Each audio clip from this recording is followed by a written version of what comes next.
नमस्ते साथियों, स्वागत करते हैं ISPCS वॉरियर्स में। कैसे हैं सारे लोग।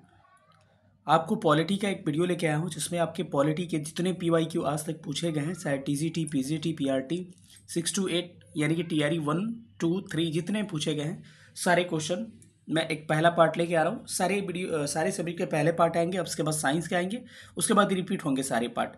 अगले पार्ट थोड़ा सा और लंबा हो सकता है क्योंकि क्वेश्चन उसमें ज़्यादा होंगे, क्योंकि जल्दी से जल्दी हमको कवर करवाना है। ठीक है, तो बताइएगा। ये पॉलिटी का PYQ है। कभी मत सोचिएगा कि पॉलिटी थोड़ा दूसरे तरह पूछा जाता है 6 to 8 में या 9th 10th में 11 12 में कि कोई विचारक का, तो वो नहीं लाऊंगा। वो ऐसे प्रश्न भी रहेंगे, ठीक है। वैसे प्रश्न जो है PRT वगैरह के या फिर GS सेक्शन के लिए इंपॉर्टेंट होंगे, क्योंकि उनके लिए भी प्रश्न ऐसे इंपॉर्टेंट हो सकते हैं। हो सकते हैं पूछ दे उसी तरह का प्रश्न, तो फंसिएगा नहीं आप भी। किसी का बुक का नाम, मांटेस्क्यू का बुक का नाम, रोशो का पूछ दिया, तो याद रखिएगा इन सब चीज़ों को। चलिए सेशन को हम लोग स्टार्ट करते हैं और सारी चीज़ों को हम लोग डिटेल में एक्सप्लेन करेंगे। पहला प्रश्न स्क्रीन पे चलिए देखते हैं। पहला प्रश्न क्या है, अधिक से अधिक वीडियो शेयर करिए सारे लोग। पहला प्रश्न आपको स्क्रीन पे दिख रहा होगा। क्वेश्चन कह रहा है आपको, देखिए कुछ प्रश्न ऐसे होंगे जो कि लगेगा कि योजना से संबंधित है, लगेगा सर कहाँ से ला दी है, लेकिन इस चीज़ के लिए तैयार रहना पड़ेगा। हो सकता है बीच में वो करंट अफेयर्स भी आ जाए। आप इस चीज़ के लिए तैयार रहिए, क्योंकि कुछ भी हो सकता है। तो वहाँ पर एग्जाम हॉल में देखे हैं कि पंचवर्षीय योजना से रिलेटेड भी, इकोनॉमिक्स से भी क्वेश्चन कुछ पॉलिटी में दिख गए हैं। तो इसीलिए मैं कह रहा हूँ कि कुछ क्वेश्चन बीच में आएंगे जो हो सकता है आपको परेशान करे। पहला प्रश्न कह रहा है कि बिहार औद्योगिक निवेश प्रोत्साहन वस्त्र एवं चर्म नीति 2022 के अनुसार पेटेंट शुल्क जो है कितनी राशि का अनुमोदन किया गया है। ये करंट का क्वेश्चन था। तो पेटेंट शुल्क जो है लगभग 10 लाख का अनुमोदन किया गया। आंसर क्या हो जाएगा आपका? ऑप्शन सी करेक्ट हो जाएगा। अगले सवाल पर चलते हैं। अगला सवाल आपको क्या कह रहा है? प्रश्न संख्या दूसरा कह रहा है कि पटना जिले के अंतर्गत विधानसभा निर्वाचन क्षेत्र है। तो देखिए थोड़ा सा कैसे सवाल पूछ दिए, करेंट से रिलेटेड या फिर थोड़ा सा घुमा फिरा के। तो पटना में टोटल आपके विधानसभा निर्वाचन क्षेत्र हैं 14, यानी कि 14 प्रत्याशी आपको चुने जाते हैं विधानसभा के लिए पटना से, यानी कि 14 क्षेत्र हैं। इसके अलावा आप ध्यान रख सकते हैं कि पटना जो है पटना के 12 जिले, बिहार के 12 जिले हो जो गंगा के किनारे स्थित है। कितने जिले भाई? 12 जिले। इसके अलावा पटना जो डिस्ट्रिक्ट है, इससे 9 जिले क्या करते हैं, आपको सीमा साझा करते हैं। 9 जिले आपके सीमा साझा करते हैं। तो ये सारे सवाल पूछा जा सकता है। ठीक है, तो पटना के बारे में इतनी इन्फॉर्मेशन रही। अब चलिएगा हम लोग थोड़ा सा आगे बढ़ते हैं अगले क्वेश्चन पर। यह प्रश्न कह रहा है कि भारत ने एक मजबूत केंद्र के साथ संघीय प्रणाली का विचार उधार लिया है। तो 21 देश से लिया है, क्योंकि आपको पता है कि भारतीय संविधान में अधिकतर चीज भारतीय शासन संहिता जो है अधिनियम 1935 के तहत लिया गया है। लेकिन कई देशों से, अधिकतर देशों से आपको कुछ चीज़ उधार भी लिए गए। उधार कहने का मतलब किसी देश से कॉपी किया गया है। तो अब कहाँ से क्या लिया गया है, इन चीज़ों को हम थोड़ा सा एक बार देख लेते हैं। ऑलरेडी मैं इसका वीडियो करा चुका हूँ और यहाँ से लगातार सवाल पूछे जाते हैं, तो सब लोग इसको रिकॉल कर लीजिएगा किस देश से क्या चीज़ लिया गया है। तो चलिए इसको देखते हैं कि कहाँ से क्या लिया गया है, उसके बाद हम इसको क्लियर करेंगे। तो चलिए अगर इसमें मैं देखता हूँ तो आप देख पा रहे होंगे, कह रहे हैं कि भारतीय संविधान का बड़ा सबसे स्रोत कौन सा है? भारत शासन अधिनियम। तो कोई पूछे कि भारत के संविधान में सबसे अधिक चीज़ें कहाँ से ली गई, तो भारत शासन अधिनियम से ली गई। ब्रिटेन से क्या लिया गया भाई? संसदीय शासन। तो कोई पूछे ब्रिटेन से क्या, तो संसदीय शासन, विधि का शासन, एकल नागरिकता। तीन चीज़ इंपॉर्टेंट है। पार्लियामेंट जो है आपको लिया गया है ब्रिटेन से ही, संसदीय शासन, विधि का शासन और एकल नागरिकता, सिंगल सिटीजनशिप, तीनों ब्रिटेन से लिया गया। यूएसए से सर्वोच्च, संविधान की सर्वोच्चता की संविधान सबसे सर्वोपरि है, कहाँ से लिया गया? यूएसए से लिया गया है। उद्देशिका यानी कि प्रस्तावना पूछे कहाँ से लिया गया? यूएसए से लिया गया है। फंडामेंटल राइट्स कहाँ से लिया गया है? मूल अधिकार, यूएसए से लिया गया है। न्यायिक पुनर्लोकन, जुडिशियल रिव्यू, यूएसए से लिया गया है। उपराष्ट्रपति का पद और राष्ट्रपति पर महाभियोग, ये सारा कहाँ से? यूएसए से लिया गया है। आयरलैंड से सबसे इंपॉर्टेंट क्या है? आयरलैंड से आया क्या? डीएसपी, मतलब डीपीएसपी, भारत में नीति निर्देशक तत्व जो है आयरलैंड से लिए गए हैं। और राष्ट्रपति की निर्वाचन जो पद्धति है, जो प्रोसेस है, कितने लोग भाग लेंगे, कहाँ से भाग लेंगे, कौन नहीं लेगा, ये राष्ट्रपति के निर्वाचन पद्धति जो है, कितने लोग आएंगे, आयरलैंड आएंगे, ऐसे याद रखिएगा। कहाँ से? आयरलैंड से लिया गया है। इसके अलावा राज्यसभा के लिए सदस्य जो होते हैं, इनका नामांकन वेरी वेरी इंपॉर्टेंट घुमाता है। राज्यसभा के लिए जो सदस्य नामांकित किए जाते हैं, किसके द्वारा? राष्ट्रपति के द्वारा 12 सदस्य, उनका नामांकन कहाँ से लिया गया? आयरलैंड से। लेकिन सवाल ये पूछता है कि राज्यसभा का निर्वाचन जो होता है वो कहाँ से लिया गया है? तो निर्वाचन पद्धति जो है वो प्रोसेस लिया गया आपको अफ्रीका से, इस बात को ध्यान रखिएगा। थोड़ा सा अगर आगे बढ़ते हैं तो आगे देखेंगे कि अगर कनाडा से आपसे पूछे तो कनाडा से यही पूछा था आपको क्वेश्चन अभी जो था, सशक्त केंद्र के साथ संघीय व्यवस्था, यानी कि केंद्र मजबूत होगा और उसमें राज्य क्या रहेंगे, समाहित रहेंगे, इसका मतलब हुआ सशक्त केंद्र के साथ संघीय व्यवस्था। अवशिष्ट शक्तियाँ यूँ कहे तो रेजिडुअल पावर जो है कहाँ से लिया गया आपको ये भी कनाडा से लिया गया। केंद्र में निहित होना मतलब कि जो सबसे बड़ी शक्ति अवशिष्ट शक्तियाँ होगी जैसे 3 सूची, राज्य सूची, केंद्र सूची, समवर्ती सूची मेनली, लेकिन जो कहीं शामिल नहीं किया तो उसको अवशिष्ट सूची कहते हैं। तो अवशिष्ट सूची जो होगा केंद्र में निहित होगा, केंद्र के पास इसका अधिकार होगा। सेंटर स्टेट रिलेशन की बात करें, केंद्र राज्य संबंध, इसको भी कहाँ से लिया गया, कनाडा से। तो जब भी केंद्र राज्य संबंध, संघीय, केंद्र मजबूत, ये सब कहे तो कनाडा आंसर टिक कर जाना है। ऑस्ट्रेलिया में सबसे इंपॉर्टेंट है समवर्ती सूची, यही ज़्यादा इंपॉर्टेंट है कि कंकरेंट लिस्ट जो है आपको ऑस्ट्रेलिया से लिए गए है। प्रस्तावना लिया गया है कहाँ भाई, यूएसए से, लेकिन प्रस्तावना की भाषा लैंग्वेज है ऑस्ट्रेलिया से ली गई है। संसद के दोनों सदनों का ज्वाइंट मीटिंग जो होता है लोकसभा राज्यसभा का, उसको भी ऑस्ट्रेलिया से लिया गया है। जर्मनी वाइमर संविधान से क्या लिया गया, आपातकाल के समय मूल अधिकारों का स्थगन, यानी कि इमरजेंसी, सिंपल याद रखिएगा, इमरजेंसी कहाँ से लिया गया आपको, आपातकाल, जर्मनी, जम जाएगा तो इमरजेंसी लग जाएगा, जर्मनी, ऐसे याद रखिएगा। यूएसएसआर से क्या लिया गया, मूल कर्तव्य, फंडामेंटल ड्यूटीज। प्रस्तावना में जो 3 शब्द हैं, सामाजिक, आर्थिक और राजनीतिक न्याय, ये 3 तरह के न्याय कहाँ से लिए गए आपके, यूएसएसआर से लिया गया। फ्रांस से क्या लिया गया है, जो प्रस्तावना में है गणतंत्रात्मक, और प्रस्तावना में गणतंत्रात्मक ये व्यवस्था लिया गया, और स्वतंत्रता, क्षमता और बंधुत्व, ये कहाँ से, फ्रांस की क्रांति से ली गई है 1789। दक्षिण अफ्रीका से मैं कहा था कि राज्यसभा के सदस्यों का निर्वाचन दक्षिण अफ्रीका से, लेकिन नामांकन कहाँ से, आयरलैंड से। संविधान संशोधन की प्रक्रिया कहाँ से ली गई है, दक्षिण से ली गई है। जापान से विधि द्वारा स्थापित प्रक्रिया, देखिए विधि का शासन जो है ब्रिटेन का है, लेकिन विधि द्वारा स्थापित प्रक्रिया जो है आपको जापान से लिया गया है। तो इन सबको देखने के बाद हम लोग फिर प्रश्न पे चलते हैं। चलिए अब क्वेश्चन को रीड करते हैं। तो क्वेश्चन में देखिएगा क्या पूछा था, उसी को हम लोग को क्लियर करना है कि भारत ने एक मजबूत केंद्र के साथ संघीय प्रणाली, केंद्र राज्य संबंध, मजबूत केंद्र और उसमें राज्य समाहित, उसको संघीय प्रणाली, यूनियन कहते हैं। ये विचार कहाँ से लिया गया भाई, आपको कनाडा से लिया गया है। Exact answer Canada. यूएसए से क्या कहा था मैंने, मूल कर्तव्य, उसके बाद संविधान की सर्वोच्चता, उसके बाद प्रस्तावना, ये सब कहाँ से लिया गया, जुडिशियल रिव्यू, उपराष्ट्रपति का, ये सब कहाँ से, यूएसए से लिया गया। यूके से मैंने क्या कहा, ब्रिटेन से लिया गया विधि का शासन, विधि द्वारा विधि का शासन, उसके बाद से आपको संसदीय प्रणाली और एकल नागरिकता, ये तीनों यूएसए से, यूके से लिया गया, यूनाइटेड किंगडम यानी कि ब्रिटेन से। अगले सवाल पर हम लोग मूव करते हैं। अगला सवाल देखते हैं क्या है। अगला प्रश्न कह रहा है भाई कि राज्यसभा सदस्य बनने के लिए आवश्यक न्यूनतम जो आयु है वो कितनी होनी चाहिए। तो याद रखिएगा कि राज्यसभा का मेंबर बनने के लिए क्या क्या होना चाहिए, भारत का नागरिक होना चाहिए, भारत का नागरिक होना चाहिए। इसके अलावा शैक्षणिक शिक्षा कोई मतलब उसका मायने नहीं रखता है कितना पढ़ा लिखा है, दिवालिया नहीं होना चाहिए, पागल नहीं होना चाहिए, सब क्या है आपके प्रोसेस है। लेकिन याद रखें उसके लिए एज कितना होना चाहिए, 30 वर्ष होना चाहिए, 30 वर्ष एज होना चाहिए। अगर पूछा जाए राज्यसभा की स्थापना कब की जाती है भाई, 1952 में स्थापित की जाती है क्या, राज्यसभा। और राज्यसभा एक निरंतर चलने वाली संस्था है, यानी कि क्या है, अस्थायी संस्था है। यानी राज्यसभा को पूछे कभी विघटित किया जा सकता है, बिल्कुल नहीं, इसको डिसॉल्व, विघटित नहीं किया जा सकता है, ठीक है। राज्यसभा के 1/3 जो मेंबर होते हैं प्रति 2 साल पे क्या होते हैं, प्रति 2 साल पे रिटायर्ड होते हैं, इनको भी ध्यान रखिएगा। तो सारी राज्यसभा के बारे में इंपॉर्टेंट फैक्ट है। अगर आपसे पूछा जाए कि लोकसभा के आपके कितना एज उसका क्राइटेरिया है, तो 25 वर्ष क्या है लोकसभा का एज क्राइटेरिया है, ठीक है। अगर कहा जाए कि अगर पूछा जाए आपसे कि आज कितनी सीटें हैं आपको लोकसभा राज्यसभा में, तो आपको ध्यान रखना है कि प्रावधान संविधान का तो कुछ और था, राज्यसभा में आपको 250 सीटें निर्धारित की गई हैं, लेकिन 245 क्या है वर्तमान में इसके मेंबर हैं अभी, ठीक है। वही अगर लोकसभा की बात किया जाए तो लोकसभा में कितनी सीटें निर्धारित की गई, 552 निर्धारित की गई है, लेकिन इसमें से 2 कट जाता है क्योंकि अभी एंग्लो इंडियन वाला जो 2 था वो अमेंडमेंट करके हटा दिया गया, 2 सदस्य नहीं होंगे।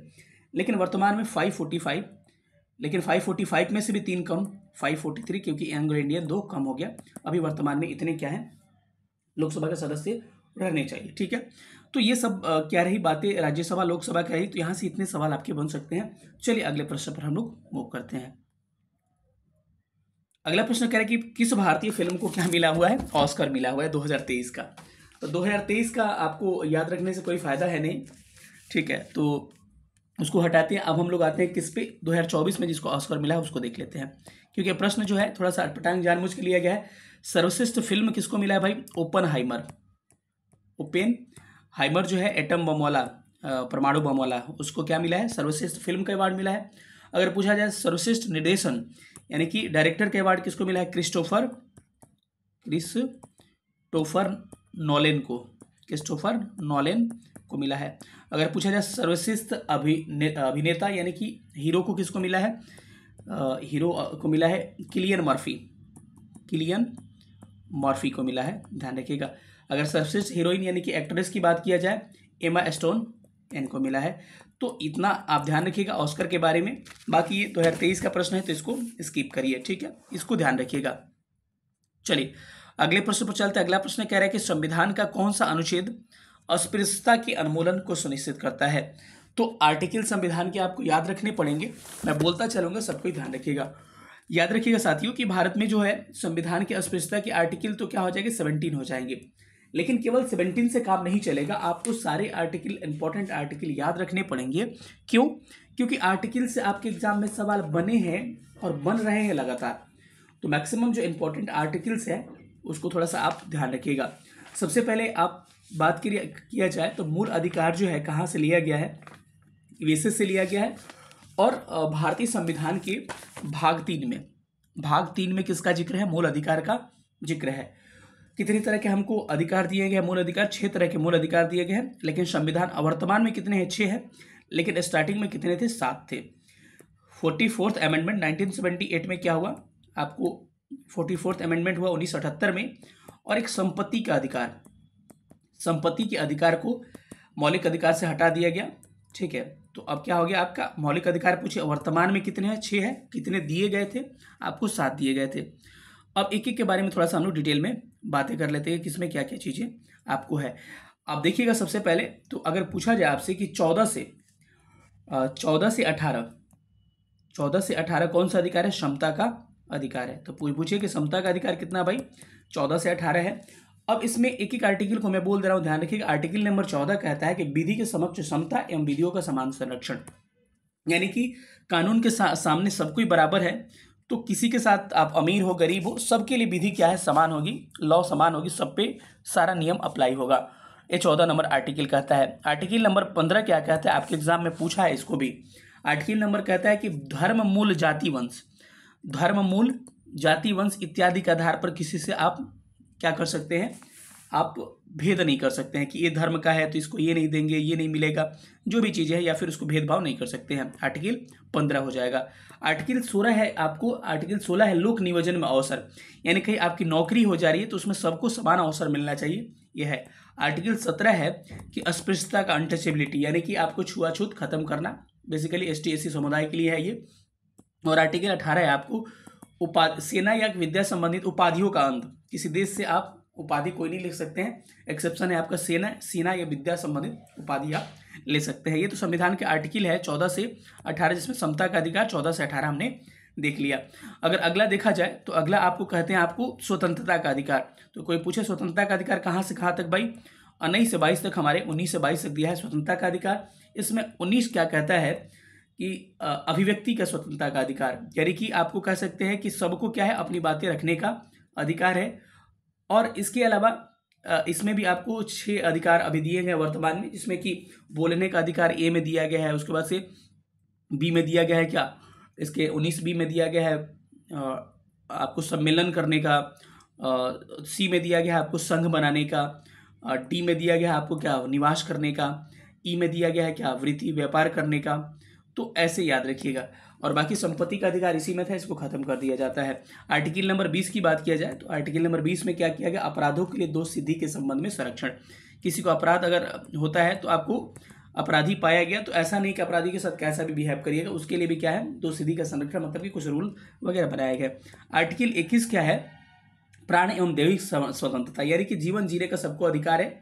और एक तरह से गरिमामय जीवन जीने का, मतलब कि सबको सारी फैसिलिटी उपलब्ध होना चाहिए। इसी में आपको आर्टिकल नंबर 21A जोड़ दिया जाता है और इसके तहत 86वां अमेंडमेंट किया जाता है 2002 में, और शिक्षा के अधिकार को जोड़ लिया जाता है। ठीक है, और शिक्षा अधिकार अधिनियम कब आया था? 2009 में आया था, लेकिन अभी एग्जाम में पूछा आपको कि कब लागू हुआ था, तो याद रखिएगा साथियों 1 अप्रैल 2010 को शिक्षा अधिकार ये लागू हो चुका था। तो सारे आर्टिकल को आपको ध्यान रखना है। इसके अलावा मैं पूछूं आपसे कि एक और आर्टिकल आपको, समता के बाद से स्वतंत्रता हुआ, स्वतंत्रता के बाद से आपको क्या हो जाएगा? शोषण के विरुद्ध अधिकार। इसमें 2 आर्टिकल आते हैं, आर्टिकल नंबर 23 और आर्टिकल नंबर 24। आर्टिकल नंबर 23 क्या कह रहा है कि बलात् श्रम निषेध, मतलब कि कारखाने में जो लोग भी काम करते हैं उसमें क्या है, मतलब कि उनसे क्या हो, शोषण ना हो, उनका एक क्या हो, समुचित उनकी व्यवस्थाएं की जाए और उनका व्यापार वगैरह ना किया जाए, मतलब कि नहीं कि बेच दें उनको, ये कर दें वो कर दें, या फिर बंधुआ मजदूरी नहीं। आर्टिकल 24 कहता है कि बच्चों से रिलेटेड है कि कारखानों में बच्चों की नियुक्ति क्या होगी? नहीं होगी। उसके बाद से आपको धार्मिक स्वतंत्रता का अधिकार 25 से 28 मिलता है, जिसमें 25 कहता है आपको, 25 नंबर आर्टिकल कहता है कि आपको अंतःकरण, किसी को धर्म मानने का कोई अधिकार है, अंतःकरण और अबाध रूप से धर्म मानने का अधिकार, कोई भी कोई धर्म मान सकता है अबाध रूप से, किसी को रोक टोक नहीं है। 26 कहता है आपको कि धार्मिक कार्यों का प्रबंधन, अपने धर्म के कार्य का प्रबंधन करने का भी अधिकार है। 27 नंबर कहता है किसी के धर्म की अभिवृद्धि में करों के संचयन से संबंधित अधिकार देता है। 28 नंबर कहता है कि कुछ शिक्षण संस्थानों में धार्मिक उपासना करने का अधिकार 28 कहता है। 29 नंबर आर्टिकल कहता है आपका, 29 नंबर आर्टिकल से आपका हो जाता है क्या? संस्कृति और शिक्षा का अधिकार, यानी कि कहा जाए कि संस्कृति और शिक्षा का अधिकार कितना नंबर आर्टिकल भाई? तो 29 और 30 नंबर आर्टिकल। 29 क्या कहता है साथियों? 29 कहता है कि अल्पसंख्यक जो होते हैं उनकी भाषा, लिपि और संस्कृति का क्या करना? सम्मान करना, संस्कृति का सम्मान करना। इसके अलावा आर्टिकल 30 क्या कहता है? आर्टिकल 30 कहता है कि शिक्षण संस्थाओं की स्थापना करना, उनको चलाने का मतलब कि अधिकार देना अल्पसंख्यकों को 30 नंबर कहता है। और एक आखिरी है आपका जिसको कहता है संवैधानिक उपचारों का अधिकार, यानी इसमें रिट दिए गए हैं आपके, तो उसको देखा जाए तो आर्टिकल 32 क्या है? वेरी वेरी इंपॉर्टेंट, संविधान की आत्मा कही जाती है। इसमें आपको रिट दिए जाते हैं और मूल अधिकार के तहत कितने रिट दिए जाते हैं भाई? इसमें आपको 5 रिट दिए जाते हैं। पहला कहता है कि बंदी प्रत्यक्षीकरण, दूसरा कहता है कि परामर्श, तीसरा कहता है कि प्रतिषेध, चौथा कहता है आपको उत्प्रेषण, और पांचवा कहता है अधिकार पृच्छ।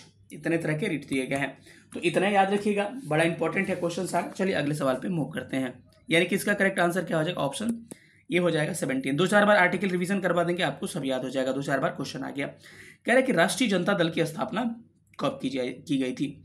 तो याद रखिएगा साथियों कि राष्ट्रीय जनता दल की स्थापना, अरे आरजेडी, लालू प्रसाद, ललटेन छाप, आरजेडी की स्थापना 1997 में की जाती है। वही भारतीय जनता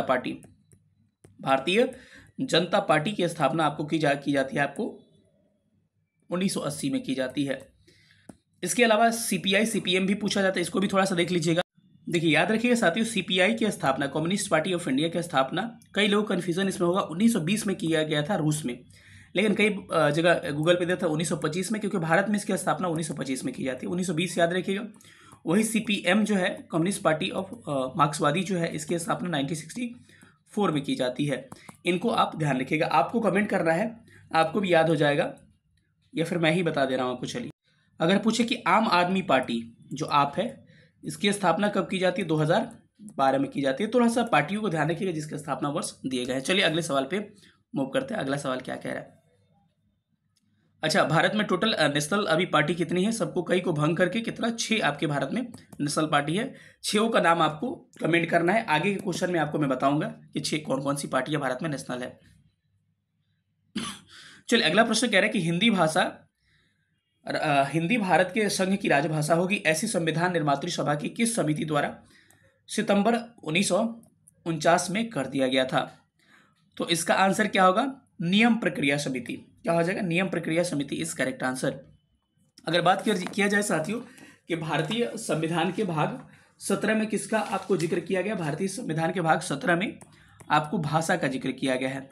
भाग 17 में आपको भाषा का जिक्र किया गया है। ठीक है, तो इसको थोड़ा सा ध्यान रखिएगा कि भारतीय संविधान के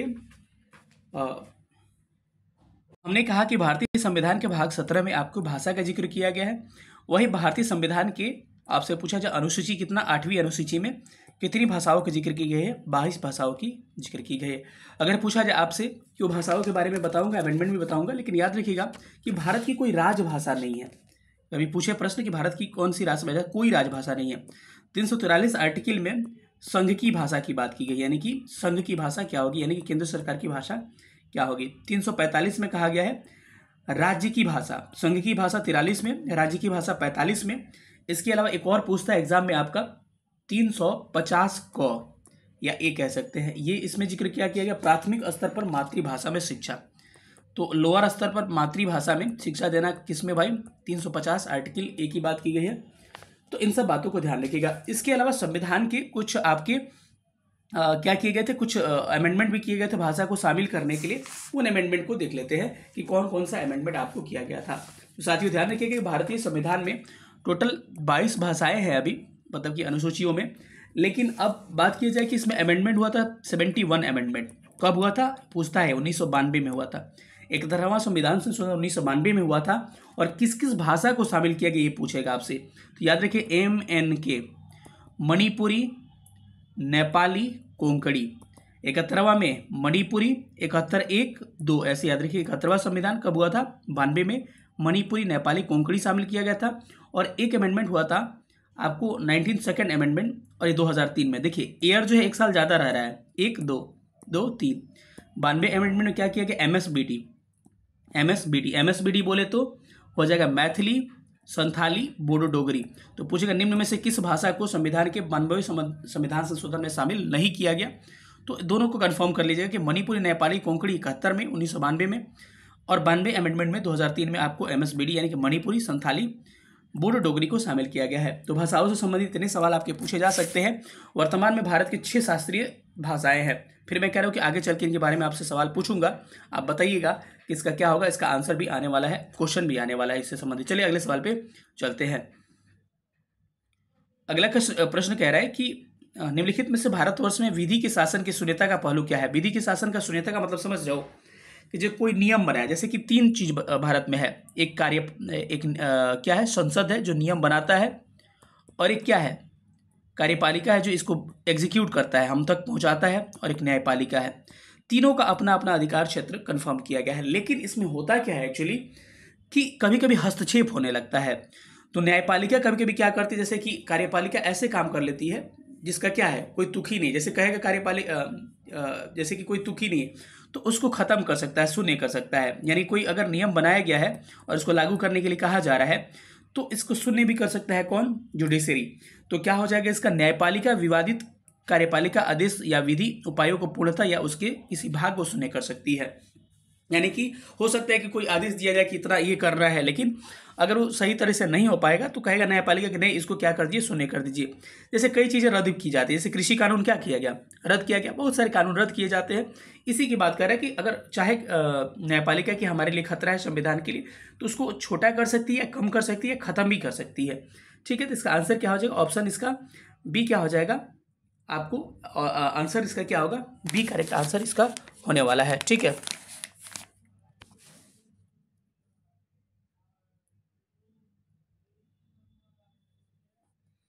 चलिए अगले प्रश्नों पर चलते हैं। निम्नलिखित में से किस समिति का उद्देश्य 1970 से पूर्व भारत में दल बदल से रिलेटेड था? वो था मुदलियार समिति था, जिससे रिलेटेड क्या था? दल बदल था। सबसे पहले याद रखिएगा साथियों कि दल बदल कानून जो है 52वां संविधान संशोधन 1985 में लाया जाता है, जिसको एंटी डिफेक्शन लॉ कहते हैं। इसमें 2 बातें कही जाती। पहले क्या था कि 1/3 लोग, अगर विधानसभा, किसके लिए? विधानसभा और लोकसभा दोनों के लिए, कि अगर विधानसभा या लोकसभा के 1/3 लोग क्या होते हैं, अलग होते हैं 1/3 से कम, तो उन पे ये लागू नहीं होता था। क्योंकि नहीं होता है कि कोई सांसद या विधायक क्या हो गया, निकल के चला गया दूसरा पार्टी में, तो उसके लिए कंडीशंस दिया गया था कि अगर इतना एक निकलता है तो क्या होगा, उस पर लागू है, लेकिन इतना निकलेगा तो नहीं लागू। अब इसको 2/3 बाद में कर दिया गया, और 2/3 लोग चले गए। पहले 1/3 ही था कि 1/3 लोग, मतलब कि अगर 90 मेंबर हैं उसमें से 30 लोग चले गए तो क्या किया जाएगा? दल बदल लागू नहीं होगा दूसरे पार्टी में या फिर जो भी है। लेकिन अब 2/3 कर दिया गया, आगे चल के इसको अमेंडमेंट करके तो 2/3 लोग अगर जाएंगे तो इसको दल बदल नहीं कहा जाएगा। इसीलिए इसका गलत लोग फायदा उठाते हैं एंटी डिफेक्शन लॉ में। ठीक है, तो अब एंटी डिफेक्शन लॉ लाया कब गया? 92वां संविधान संशोधन 1985 में लाया गया है। तो इन सब बातों को ध्यान रखिएगा।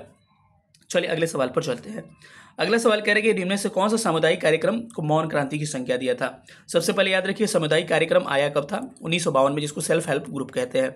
तो ये very very important question, self help group कहते हैं इसको, सामुदायिक विकास कार्यक्रम, ठीक है। ये आया था 1952 में। अगर एक बीपीएससी पूछा था विस्तारा कार्यक्रम, विस्तारा को ध्यान रखिएगा, विस्तारा 1953 में आया था, ये भी कहीं ना कहीं इसी से रिलेटेड था, इसको आप ध्यान रख सकते हैं। विस्तारा और सामुदायिक विकास कार्यक्रम किसके द्वारा, जवाहरलाल नेहरू के द्वारा कहा गया था इसको कि एक मौन क्रांति है। चलिए अगले सवाल पे मूव करते हैं। कह रहे कि बिहार सौर ऊर्जा सिंचाई योजना निम्नलिखित में से किस वर्ष आरंभ की गई थी। इसके शुरुआत आपको 2014 में की गई थी। आपको पता है कि क्या करते हैं, सौर ऊर्जा से सिंचाई करते हैं भारत के किसान पंप फेडी से, तो उसमें ये एक आपका क्या था, बिहार का योजना था, और बहुत बहुत इंपॉर्टेंट योजना है बिहार का, ठीक है। तो इसको थोड़ा सा हम लोग शुरू करते हैं, अगले क्वेश्चन पर आते हैं। अगला प्रश्न कह रहा है कि भारत के नए संसद भवन को देश को कब समर्पित किया जाता है। तो आपको याद होना चाहिए कि भारत को, देश के संसद को आपको 28 मई 2023 को संसद को समर्पित किया जाता है। लेकिन संसद के वास्तुकार, ये बार बार पूछा आपको, वास्तुकार कौन है भाई, आर्किटेक्ट किसने बनाया है, विमल पटेल। विमल पटेल क्या है, इसके वास्तुकार हैं, इसको ध्यान रखिएगा। इसमें नए संविधान में संगोला की स्थापना की गई, किसकी, संगोला की स्थापना की गई। इन सब बातों को भी आपको ध्यान रखना है। इसके अलावा जो पुराना हमारा संविधान संसद था उसका लुटियंस ने, किसने, एडवर्ड लुटियंस ने क्या किया था, उसका निर्माण किया था, इसको भी ध्यान रखिएगा, ठीक है। कितना उसका स्ट्रेंथ है, कैपेसिटी है, आगे चल के हम उस पर बात कर लेंगे कि राज्यसभा या लोकसभा की क्या है स्ट्रेंथ या कैपेसिटी कितना है। या चलिए अभी आपको मैं बता दे रहा हूँ। तो इसकी स्ट्रेंथ को अगर देखा जाए तो टोटल स्ट्रेंथ कितना है इसकी, थोड़ा सा इसको नोट कर लीजिए, 1272। कितना भाई, 1272 क्या है टोटल इसकी स्ट्रेंथ है, जिसमें से कि आपको 888 क्या है, 888 आपकी लोकसभा की है और राज्यसभा की कितनी है, 384 है। इसको जोड़िएगा तो टोटल आ जाएगा क्या, 1272 टोटल स्ट्रेंथ है, इसको ध्यान रखिएगा। मैंने पहले बोला था कि इसकी आधारशिला मैंने नहीं बताया, इसकी आधारशिला 10 दिसंबर 2020 को रखी गई थी, लेकिन उद्घाटन कब किया गया ये ध्यान रखिएगा, 28 मई 2023 को नरेंद्र मोदी के द्वारा किया जाता है। वही अगर बात किया जाए एडवर्ड लुटियंस जो कब निर्माण किया था पुराने संसद का, आपको याद रखें 1927 में। इसमें दो लोग शामिल थे, याद रखें, एडविन लुटियंस और हर्बर्ट बेकर। बेकर और लुटियंस, बेकार हो गया लूट के, बेकर और लुटियंस, ठीक है, इनका योगदान था, आप इसको ध्यान रखिएगा। चलिए हम लोग अगले प्रश्न पर मूव करते हैं। अगला क्वेश्चन आपको क्या कह रहा है, सुनिएगा। कह रहे कि भारत का चंद्रयान 3 जो है कब सतह पे उतारा जाता है। तो सतह पर उतारने की बात की गई है, चले चंद्रयान की थोड़ा सा हम लोग बात करते हैं। चंद्रयान जो मिशन है भारत में लॉन्च किया जाता है किसको, 14 जुलाई 2023 को लॉन्च किया जाता है। कब, 14 जुलाई 2023 को। उसके बाद से आपको ये पहुंचता कब है, 23 अगस्त 2023 को कब पहुंचता है, ठीक है। यही पूछा है कि सतह पर कब, तो 23 अगस्त 2023 को सतह पर उतारा जाता है। कुछ क्वेश्चंस ऐसे आएंगे आपको अटपटांग टाइप के, ठीक है। जहां उतरा है शिवशक्ति पॉइंट नाम रखा गया है इसका, इसको भी ध्यान रखिएगा, शिवशक्ति पॉइंट। इसको लॉन्च किससे किया जाता है, किस व्हीकल से, इसको भी ध्यान रखिएगा। अगर पूछा जाए साथियों कि इसकी व्हीकल का नाम क्या था, तो कहिएगा LVM 3M4। LVM 3 क्या था, M4 इसके व्हीकल का नाम था। तो कभी एग्जाम में पूछेगा तो इसको थोड़ा सा टिक करिएगा, ठीक है। इससे पहले भी चंद्रयान आपको लॉन्च किया गया है, 2019 में लॉन्च किया गया था चंद्रयान 2, 22 जुलाई 2019 को। चंद्रयान 1 22 अक्टूबर 2008 को चंद्रयान 1 लॉन्च किया जाता है। आप कमेंट करके बताइए कि भारत का मंगल मिशन कब लॉन्च किया जाता है। अगले प्रश्न पर हम लोग चलते हैं। अगला प्रश्न कह रहे हैं कि भारत के संविधान का अनुच्छेद क्या कहता है। भारत का संविधान का अनुच्छेद क्या कहता है कि भारत का एक क्या होगा, संघ होगा। संघ का मतलब हो गया कि सारे राज्यों को मिलाकर क्या होंगे, सारे राज्य मिलेंगे, उससे हमारा क्या बनेगा, एक यूनियन बनेगा, इसको संघ कहा जाता है। लेकिन ध्यान रखिए सबसे पावर क्या होगा, केंद्र में ज़्यादा होगा।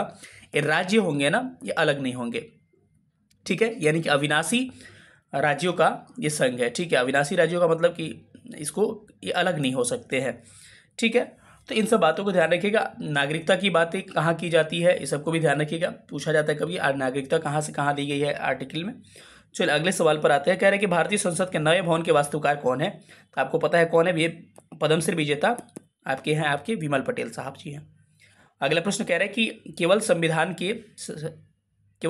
के सदस्यों के चुनाव में भाग लेने वाले भारत की वयस्क आबादी के मतदाताओं का प्रतिशत कितना है। कह रहे कि केवल संविधान सभा के सदस्यों के चुनाव में, जैसे कि संविधान सभा के सदस्यों का जब क्या हुआ था, चुनाव हुआ था ना, तो उसमें जो आबादी भाग ली गई थी उसके बारे में पूछ रहा है कि उसका प्रतिशत कितना था। ये आबादी थी साथियों 10 से 15%। इसीलिए तो कहा जाता है ना कि संविधान सभा का जो निर्वाचन हुआ था वो कहीं ना कहीं क्या था, प्रत्यक्ष निर्वाचन नहीं था, सब लोग उसमें भाग ही नहीं लिए थे। भारत के मात्र 10 से 15% ही लोगों को क्या मौका मिला था इसमें भाग लेने का। ठीक है, तो इन सब बातों को पूछा जाएगा, थोड़ा सा ध्यान रखिएगा।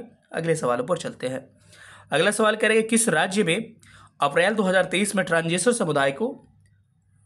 समुदाय को ओबीसी का दर्जा दिया है? इसलिए पॉलिटी से संबंधित है, तो इसको याद रखिएगा। करेंट का प्रश्न था, मध्य प्रदेश राज्य ने ट्रांसजेंडर समुदाय को भी क्या दिया है, आपको ओबीसी का दर्जा दिया है, तो इसको ध्यान रख सकते हैं। चलिए, तमिलनाडु क्या है कि क्या किया है, सभी राज्यों के छतों पर जलों का संचयन करने के लिए कानून लागू किया है। अगले प्रश्न पर, प्रश्न संख्या 19 पर चलते हैं। कह रहे कि सामाजिक शैक्षणिक रूप से पिछड़े वर्ग के आरक्षण हेतु भारत सरकार के 13 अगस्त 1990 के आदेश की वैधता को निर्णित किया गया है। ये किसकी बात कर रही है, चलिए इसके हम लोग बारे में बात कर लेते हैं। ये कह रहा है आपको कि आपको 13 अगस्त 1990 में एक कमीशन बना था, उसके बारे में बात कर रहा है। यही बात कह रहा है कि पिछड़े वर्ग जो ओबीसी होते हैं ना, इनके लिए कानून लाया गया कब, 13 अगस्त 1990 को इसको लागू किया 1992 में, और ये कमीशन बना आगे चल के मंडल कमीशन, जो पिछड़े वर्गों की बात करता है। पिछड़े वर्गों का अधिकार किसमें दिया गया, आर्टिकल 340 में पिछड़े वर्गों का अधिकार दिया गया। आंसर क्या हो जाएगा, 1992 इसका करेक्ट आंसर हो जाएगा। अगले प्रश्न पर चलते हैं। अगला प्रश्न कह रहा है कि इसमें कुछ कानून दिए गए हैं और कानून को हम क्या करना है, हमको मैच करना है। तो सबसे पहले इसको ध्यान रखिए, इसका करेक्ट आंसर क्या होगा कि कहा जाए कि विशेष विवाह अधिनियम कब आया था, विशेष विवाह अधिनियम 1954 में आया था, तो ए का क्या हो जाएगा, ए का 2 हो जाएगा।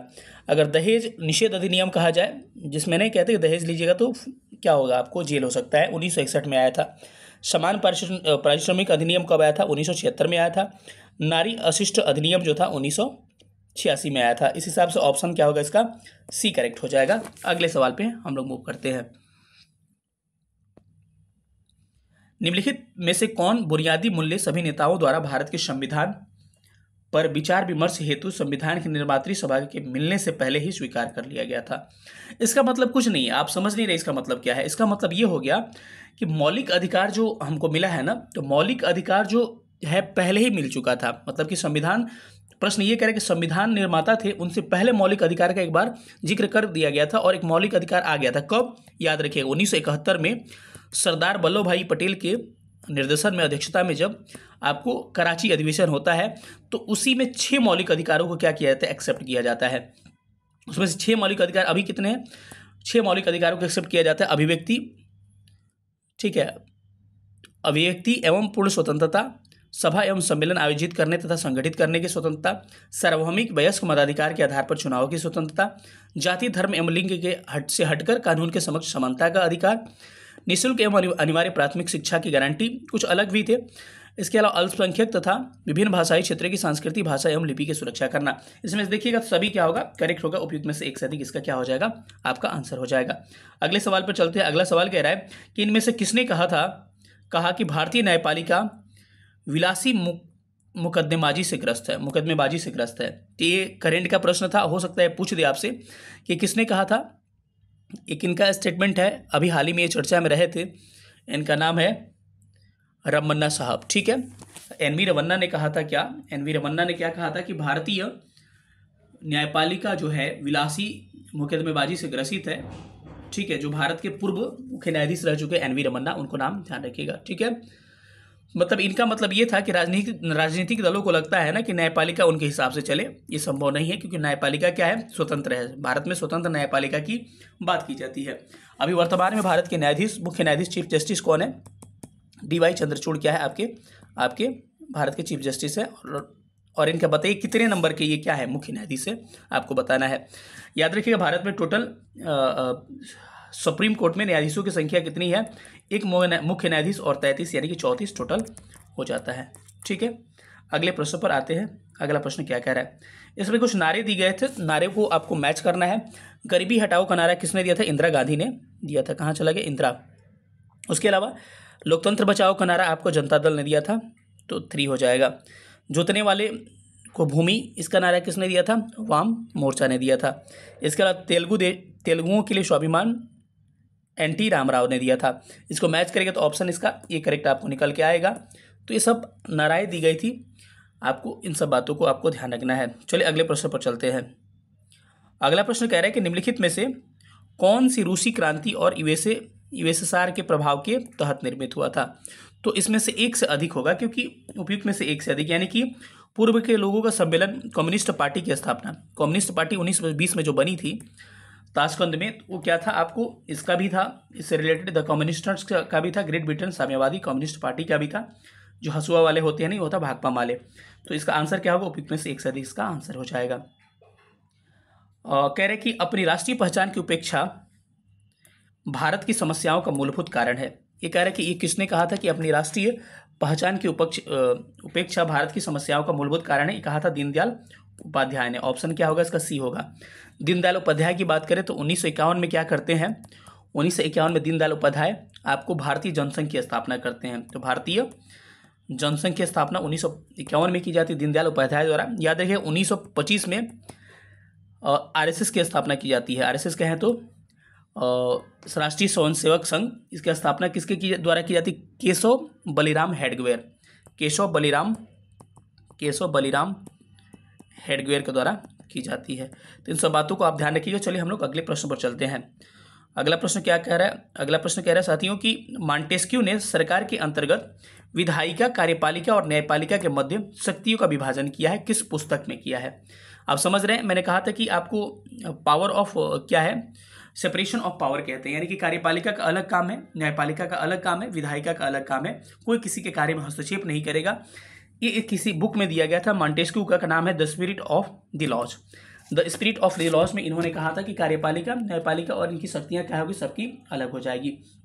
एक बुक है जॉन लॉक की, जॉन लॉक की किताब है, थोड़ा सा सुन लीजिए बस, उसका नाम क्या है, जॉन लॉक की किताब है कि Two Treatises of Government, Two Treatises of Government किसकी किताब है, जॉन लॉक की किताब है।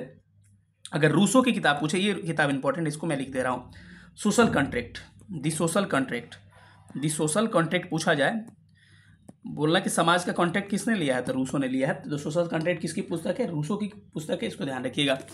चलिए अगले प्रश्न पर हम लोग चलते हैं। अब यहाँ तक के पीआरटी के प्रश्न थे, अब आपके 6 to 8 के प्रश्न आ गए, सब तरह के प्रश्न आपको देखने को मिलेंगे। चलिए आगे बढ़ते हैं, हम लोग इस क्वेश्चन को देखते हैं। चलिए आगे सवाल पे बढ़ते हैं, 27 नंबर क्वेश्चन पे आते हैं। 27 नंबर क्वेश्चन करेंगे, भारत के संविधान में निम्नलिखित में से किस भाषा को राष्ट्रभाषा का दर्जा दिया गया है। बहुत इंपॉर्टेंट प्रश्न है और ये लगातार एग्जाम में फंसाता है बच्चों को, और लगते बच्चे गलत करते हैं, ठीक है। तो ऐसे प्रश्नों को थोड़ा सा केयरफुली करिएगा, क्योंकि ये कह रहे हैं कि भारतीय संविधान में किसे राष्ट्रभाषा की संज्ञा दी गई है। मैं बार बार कह रहा हूँ कि भारतीय संविधान में भाग 17 में अनुसूची किसमें, अनुसूची 22 में, अनुसूची 8 में कितने 22 भाषाओं का जिक्र किया गया है, ठीक है। उसके बाद से कहा जाता है कि भारतीय संविधान की कोई राजभाषा नहीं है, राष्ट्रभाषा नहीं है, राष्ट्रभाषा की संज्ञा किसी को दी ही नहीं गई है, लेकिन भारतीय संविधान में राजभाषा की दर्जा दी गई है। दोनों में अंतर है भाई, राष्ट्रभाषा की दर्जा नहीं दी गई है बल्कि राजभाषा की दर्जा दी गई है। राजभाषा का मतलब क्या है, राजभाषा का मतलब हो गया कि जैसे कि आप नॉर्मल आप लिखने के लिए या फिर पढ़ने के लिए, या फिर आप कह सकते हैं कि संविधान द्वारा सरकारी कामकाज के लिए, प्रशासन के लिए, संसद विधानमंडल के कार्रवाई के लैंग्वेज के लिए जो भाषाओं का प्रयोग करते हैं, तो भारत में हिंदी और कहें तो देवनागरी के हिंदी को क्या दिया गया है, हिंदी को राजभाषा का दर्जा दिया गया है।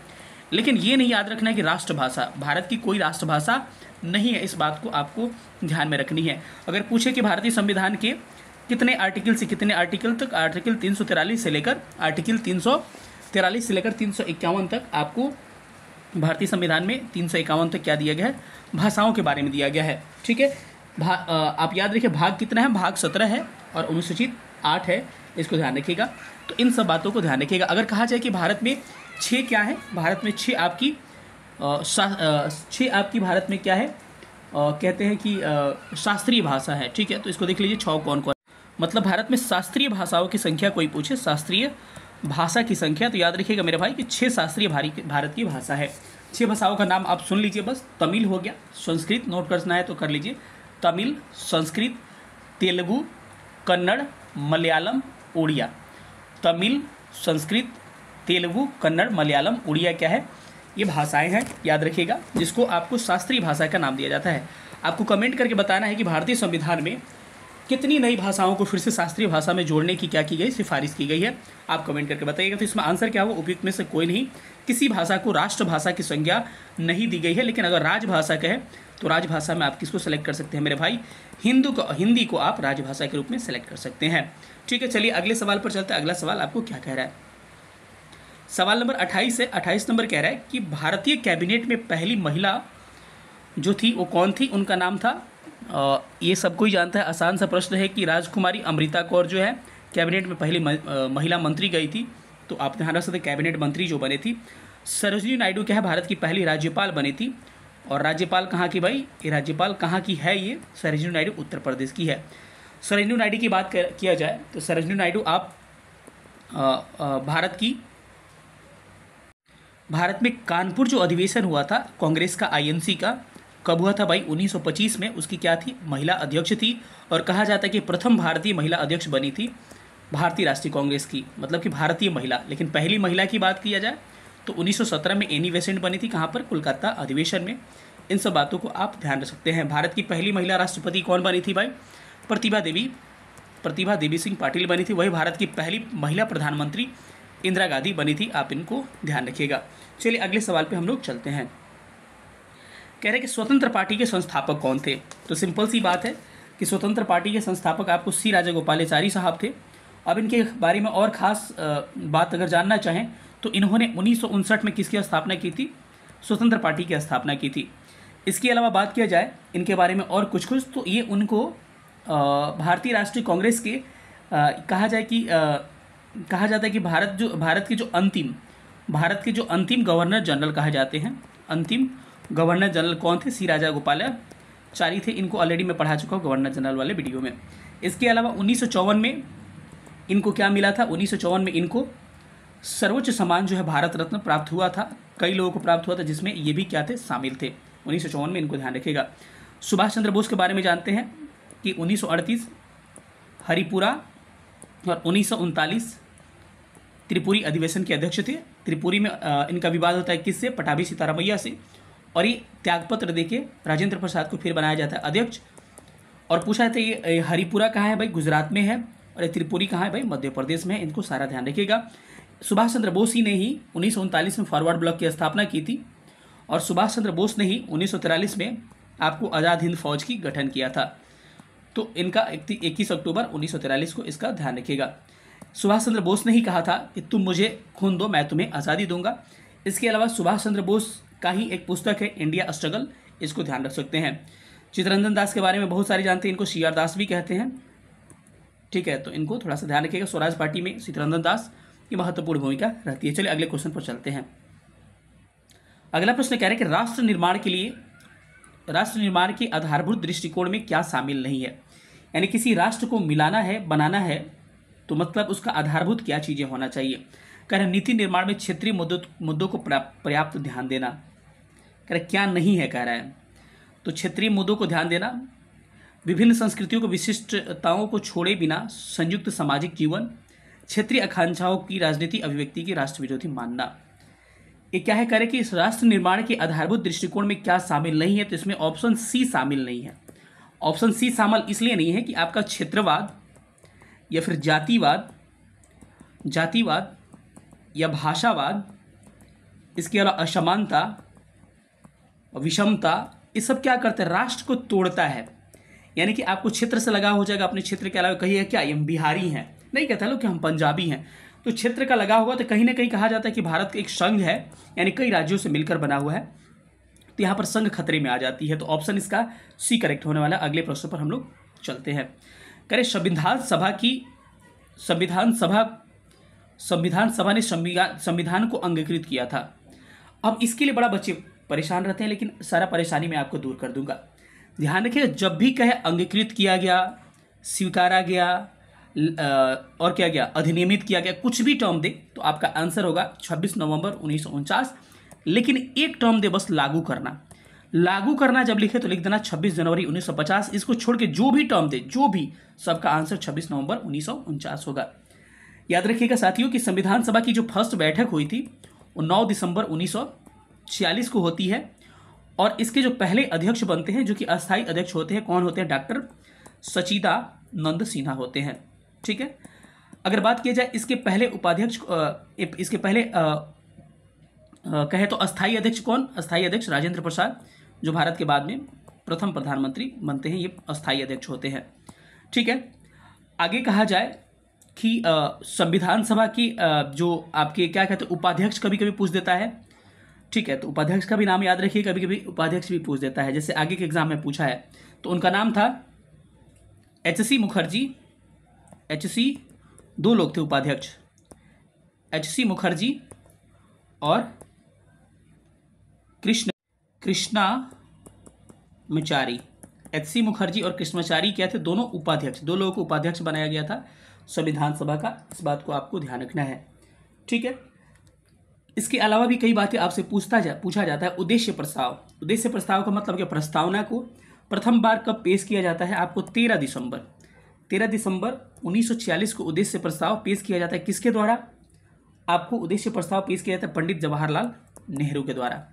ठीक है। इसको कब स्वीकारा जाता है, एक्सेप्ट किया जाता है? 22 जनवरी 1947 को क्या किया था? इसको एक्सेप्ट किया जाता है। तो उद्देश्य प्रस्ताव को भी आप ध्यान रख सकते हैं।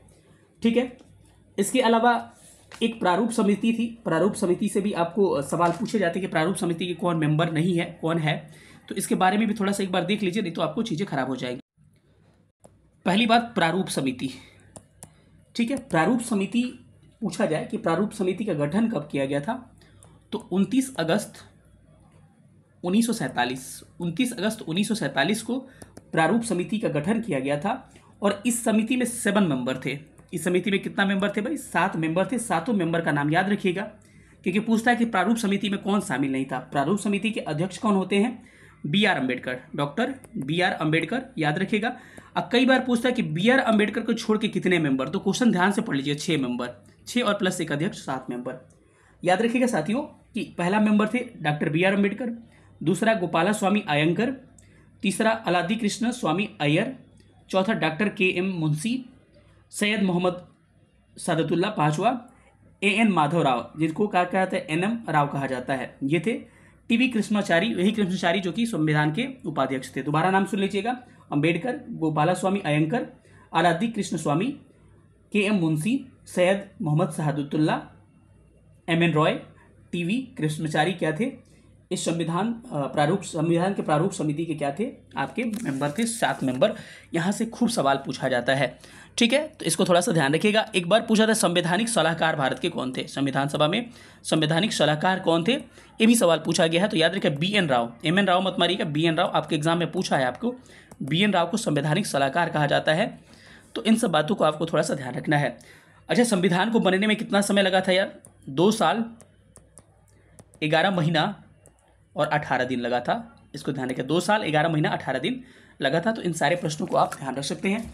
बहुत इंपॉर्टेंट आपके ये प्रश्न हो सकते हैं। चलिए आगे क्वेश्चन पर चलते हैं।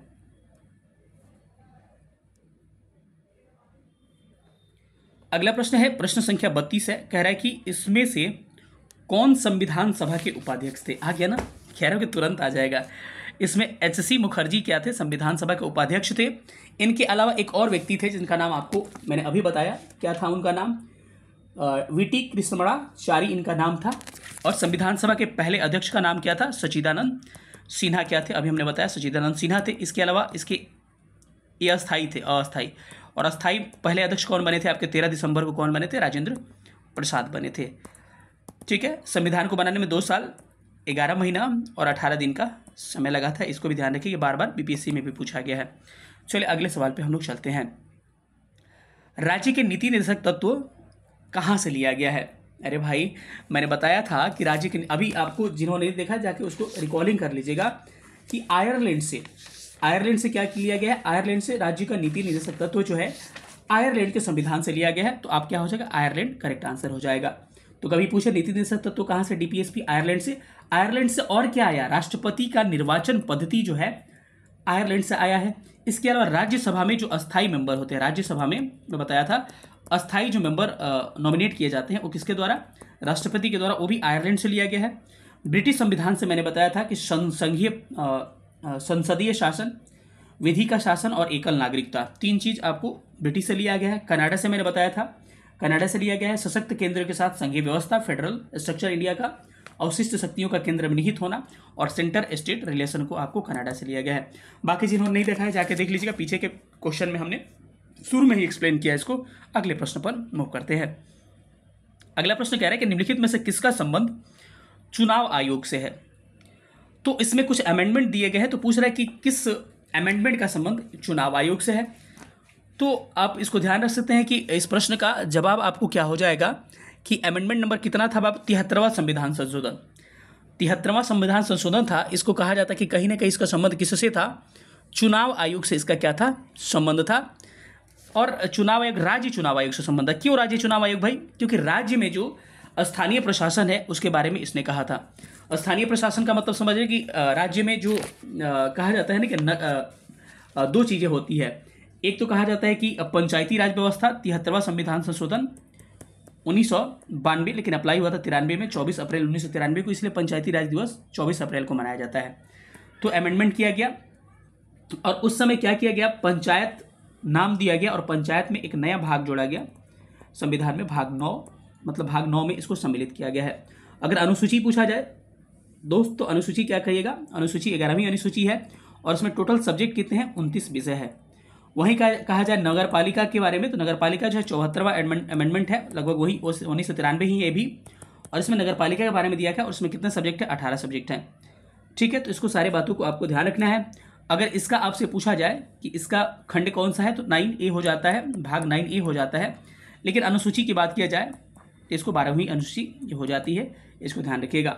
बहुत इंपॉर्टेंट प्रश्न है, इनको आपको ध्यान रखना है। बाकी बिहार संविधान संशोधन में बहुत सारे अमेंडमेंट हुए थे, तो उन अमेंडमेंट को भी आपको अगर ध्यान रखना है तो इंपॉर्टेंट अमेंडमेंट्स को मैं आपको करवा दे रहा हूँ। चलिए, एकदम इंपॉर्टेंट अमेंडमेंट जहाँ से सवाल पूछे जाते हैं मैं उसको करवा रहा हूँ। जैसे कि आपसे पूछा जाएगा कि संविधान का जो प्रथम अमेंडमेंट हुआ था, प्रथम संविधान संशोधन, उसमें 9वीं अनुसूची जोड़ी गई थी, क्या 9th शेड्यूल जोड़ा गया था। इसके अलावा सीधे पूछता है आपको 7वां संविधान संशोधन कब हुआ था, 1956 में। इसमें दो बातें की गई थी, एक ये कि अगर एक राज्यपाल है, 2 राज्यों का राज्यपाल हो सकता है, 2 की बात, और एक जो हाईकोर्ट है, 1 से अधिक राज्यों का हाईकोर्ट हो सकता है। ये बात किसमें कही गई थी, 7वीं अनुसूची में कही गई थी। इसको ध्यान रखिएगा, ये सारे प्रश्न आपके पूछे जाते हैं। इसके अलावा मैं कहूँ आपसे कि और इम्पोर्टेंट आपके लिए क्या हो सकता है, सीधे आइएगा आप 36वां संविधान संशोधन जो कब हुआ था, 1975 में। उस समय सिक्किम को क्या दिया जाता है, पूर्ण राज्य का एक राज्य के रूप में इसको दर्जा दिया जाता है। तो ये भी इंपॉर्टेंट है आपके लिए अमेंडमेंट, इसको ध्यान रखिएगा।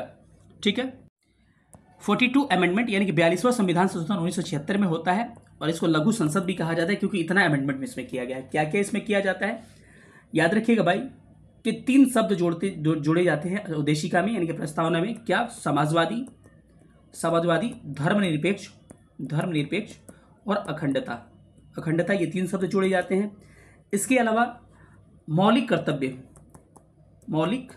यानी कि फंडामेंटल ड्यूटी जो है इसी के तहत जोड़ा जाता है और भाग 1 4 को अप्लाई किया जाता है, 4A भी कह सकते हैं।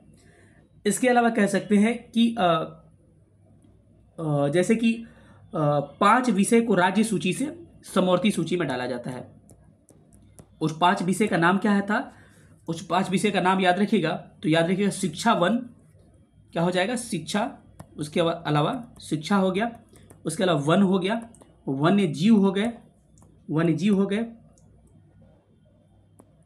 पक्षियों का संरक्षण हो गया, नापतौल और न्याय प्रशासन। ये 5 चीजों को क्या किया गया, राज्य सूची से उठाकर किस में डाल दिया गया, समवर्ती सूची यानी कंकरेंट लिस्ट में डाल दिया जाता है। तो इसको साथियों ध्यान रख सकते हैं। अब आते हैं हम लोग, अगला एक अमेंडमेंट पूछा जाता है आपको 44वां संविधान संशोधन। एक कब हुआ था, 44th अमेंडमेंट 1978 में होता है और इसकी सबसे बड़ी खास बात है कि संपत्ति के अधिकार को क्या किया जाता है, मौलिक अधिकारों से निकालकर इसको कानूनी या फिर कहे तो वैधानिक अधिकार बना दिया जाता है। तो इसको ध्यान रखिएगा, इसको 44th अमेंडमेंट के तहत किया जाता है। अगर आगे बढ़ते हैं तो कुछ कुछ और अमेंडमेंट्स आपके लिए इंपॉर्टेंट है। क्या 69 अमेंडमेंट, 69 अमेंडमेंट जो हुआ था 1991 में, ये क्या इंपॉर्टेंट है कि केंद्र शासित प्रदेश जो दिल्ली है उसको विशेष राजधानी क्षेत्र माना जाता है, और इसमें इसको ध्यान रखिएगा। लेकिन आपको 17वां संविधान संशोधन था जिसमें कि राजधानी क्षेत्र विधानसभा सदस्यों को पुडुचेरी को शामिल किया था विधानसभा में कि आप क्या कर सकते हैं, मत दे सकते हैं। लेकिन राजधानी कब दिल्ली को बनाया था, 69 अमेंडमेंट आप ध्यान रख सकते हैं। इसके अलावा 73वां संविधान संशोधन अभी मैंने बताया कि क्या हो जाएगा, ग्राम पंचायत। 74वां आपको शहरी नगर पालिका से रिलेटेड है। इसके अलावा पूछा जाता है 86 अमेंडमेंट किससे रिलेटेड है। याद रखिए 86 अमेंडमेंट 2002 में हुआ था, और इसमें क्या किया गया था, शिक्षा के अधिकार को मौलिक अधिकार शामिल किया गया था और आर्टिकल 21 का जोड़ा गया था। ठीक है, और इसमें बहुत सारी चीज़ें थी, लेकिन उसको जो इंपॉर्टेंट है मैं उसको बता रहा हूँ। इसके अलावा आपसे पूछा जाए कि और अमेंडमेंट पूछा जाए तो ध्यान रखिएगा कि 91 अमेंडमेंट एक हुआ था 2003 में। इसके तहत क्या किया गया कि जो मंत्री परिषद हमारी होगी ना, मंत्रिमंडल जो हमारा होगा उसका मैक्सिमम जो होगा कितना होगा, कुल सदस्य संख्या 15% से अधिक नहीं हो सकती है। लोकसभा का कुल 15% से अधिक नहीं हो सकती है। और जो विधानसभा की बात की जाए तो विधानसभा कम से कम 15%, लेकिन 12 से कम नहीं। ठीक है, तो ये बात या ध्यान रखिएगा। इसके अलावा कहा जाए कि राष्ट्रीय न्यायिक आयोग एनजीसी जिसको कहते हैं एनजीसी, इसको शामिल किया जाता है 98 अमेंडमेंट के तहत। ठीक है, आगे अगर बात किया जाए कुछ और चीज़ों का तो 101वां संविधान संशोधन कौन सा 101 अमेंडमेंट था, इसका संबंध किससे था, 2016 में किया जाता है और ये जीएसटी से संबंधित है। इसके अलावा आपसे पूछा जाए कि 102वां संविधान संशोधन पिछड़ा वर्ग आयोग से संबंधित है, पिछड़ा वर्ग से रिलेटेड है। ठीक है, और 103वां संविधान संशोधन ईडब्ल्यूएस यानी कि आर्थिक पिछड़ा वर्ग से संबंधित है। आपको कमेंट करके बताना है 104 अमेंडमेंट करेंट का है प्रश्न, 105 अमेंडमेंट और 106 अमेंडमेंट किससे संबंधित है। Very very important question, current से रिलेटेड है। आप बताइएगा, हम आपको स्टैटिक बता दिया, आप हमको क्या बताइएगा, करंट बताइएगा। चलिए अगले सवाल पे मूव करते हैं, बहुत डिटेल में एक्सप्लेन कर रहे हैं हम। ठीक है, चलिए अगला प्रश्न आपको आते हैं, क्या कह रहा है कि भारत के में चुनावों के संबंध में निम्नलिखित में से कौन सा कथन सही है। कह रहे कि सार्वभौमिक वयस्क मताधिकार, भारत में चुनावों के लिए क्या है, सार्वजनिक वयस्क मताधिकार है। इसका मतलब क्या हो गया, जिनका 18 साल हो गया वो सब लोग क्या कर सकते हैं, मत डाल सकते हैं, उनका अगर आईडी बन गया तो। ठीक है, वयस्क मताधिकार अनुच्छेद 326 यानी कि 326 में दिया गया है, इसको ध्यान रखिएगा। इसके अलावा अब बात किया जाए कि भारतीय संविधान में भाग जो 15 है, भाग 15 है, उसके अंतर्गत 324 से लेकर आर्टिकल 329 तक चुनावों के बारे में दिया गया है। ठीक है, तो भारत में टोटल 6 पार्टियां ऐसी हैं जिसको क्या दिया गया है, राष्ट्रीय पार्टी, नेशनल पार्टी का दर्जा दिया गया है। 35 क्या है, राज्य स्तरीय पार्टी हैं, और 2597 जो पार्टियां हैं गैर मान्यता प्राप्त पार्टियां हैं। तो याद रखिएगा, नेशनल पार्टी को ध्यान रखिएगा 6 पार्टियां हैं, क्योंकि पार्टियां 8-9 थी, लेकिन उसको कम करके क्या कर दिया गया, बहुत सारी पार्टियों का दर्जा छीन लिया गया। तो इसमें से क्या होगा, इसका करेक्ट आंसर क्या होगा, डी हो जाएगा, क्योंकि आपको एक से अधिक क्या हो जाएगी, बहुदलीय व्यवस्था है भारत में, क्योंकि एक से अधिक दल है। अरे बीजेपी है, आरजेडी है, आम आदमी है, बहुदलीय है। सार्वभौमिक मताधिकार, स्वतंत्र निर्वाचन आयोग, बिल्कुल सही है, सारे ऑप्शन सही है, यानी कि डी इसका करेक्ट आंसर डी हो जाएगा। चलिए अगले सवाल पर चलते हैं। अगला सवाल कह रहा है कि असत्य कथन को छाटिए आप। असत्य कथन क्या कह रहा है, पहला कथन है कि लोकसभा का प्रथम आम चुनाव जो था 1951 में हुआ था, बिल्कुल करेक्ट है। स्वतंत्रता के बाद से ही भारत में चुनाव के लिए एक निर्वाचन क्षेत्र प्रत्याशियों का नाम वाले मतपत्रों का उपयोग हो रहा था, ये भी करेक्ट है। 1951 के दशक के अंत में इलेक्ट्रॉनिक वोटिंग मशीनों द्वारा मतों का ईवीएम जिसको कहते हैं व्यवस्था विस्थापित की जाती, ये भी सही है। तो कह रहे कौन असत्य है, गलत जब पूछे तो कोई गलत नहीं है, तो बिकने से कोई नहीं, ऑप्शन ई करेक्ट हो जाएगा। अगले सवाल पर आते हैं, तो कह रहे कि निम्नलिखित में से परामर्श से संबंध कौन सा है। परामर्श जो जारी किया जाता है, रिट जिसको कहते हैं, मतलब रिट जो जारी किया जाता है भारत में, रिट आर्टिकल 32 के तहत आपको जारी करता है कौन, सुप्रीम कोर्ट जारी करता है। वही आर्टिकल 226 के तहत कौन जारी करता है, आपको हाई कोर्ट जारी करता है। स्टार्टिंग की वीडियो में मेरिट बता चुका हूँ कौन कौन से रिट होते हैं। तो ये कह रहे हैं कि ये पूछ रहा है कि परामर्श क्या होता है, परामर्श क्या होता है ये पूछ रहा है। तो परामर्श का अर्थ होता है कि हम आदेश दे रहे हैं, ठीक है, जिसका मतलब क्या होता है कि न्यायालय द्वारा सार्वजनिक अधिकारियों को जारी किया जाता है ताकि उनके कर्तव्य का निर्वहन कर सके। जब कोई अधिकारी अपना कर्तव्य का सही रूप से निर्वहन नहीं करता है तो उसको क्या किया जाता है, परामर्श जारी किया जाता है। और संविधान के 32 और 226 के तहत 5 रिट जारी किए जाते हैं, जिसको परामर्श कहा जाता है। बंदी प्रत्यक्षीकरण होता है, प्रतिषेध होता है, उत्प्रेषण होता है, अधिकार पृक्ष होता है। ठीक है, सबको एक बार आप देख लीजिएगा। इसका करेक्ट आंसर एक हो जाएगा कि उच्च न्यायालय यह देखता है कि कोई पदाधिकारी अपना कर्तव्य सही रूप से पूरा नहीं कर रहा है, तो कर्तव्यों के निर्वहन के लिए क्या करता है, आपको ये एक रिट जारी किया, जिसको परामर्श कहा जाता है। चलिए अगले प्रश्न पर हम लोग चलते हैं। अगला प्रश्न क्या है कि भारतीय संविधान का अनुच्छेद 324(1) का संबंध किससे है? तो पता होना चाहिए कि अनुच्छेद 224 जो है, 324 से लेकर 329 तक निर्वाचन आयोग के बारे में दिया गया है। लेकिन निर्वाचन आयोग का एकदम संबंध 324(1) में क्या दिया गया है? निर्वाचन आयोग जो था पहले एक सदस्यीय संस्था था, लेकिन 1989 में क्या किया जाता है, इसको बहुसदस्यीय संस्था कर दिया जाता है। इसमें 3 मेंबर होते हैं, यानी कि एक मुख्य निर्वाचन आयुक्त, चीफ इलेक्शन कमीशन होता है, और एक कौन होता है, 2 निर्वाचन आयुक्त होते हैं। आपको कमेंट कर बताना है कि राजीव जी, अभी कमेंट क्या है बताए थे, राजीव जी क्या है, राजीव कुमार अभी क्या है, भारत के मुख्य चुनाव आयुक्त हैं, इसको ध्यान रखिएगा। ठीक है, तो ये सारे प्रश्न को आपको थोड़ा सा ध्यान रखना है। चलिए अगले प्रश्न पर चलते हैं। अगला प्रश्न क्या है कि संघ सूची के विषय में कौन सा कथन सही है? देखिए ध्यान रखिएगा साथियों कि 3 तरह की सूचियां होती है। एक को कहा जाता है केंद्र सूची, जिसको संघ सूची भी कहा जाता है।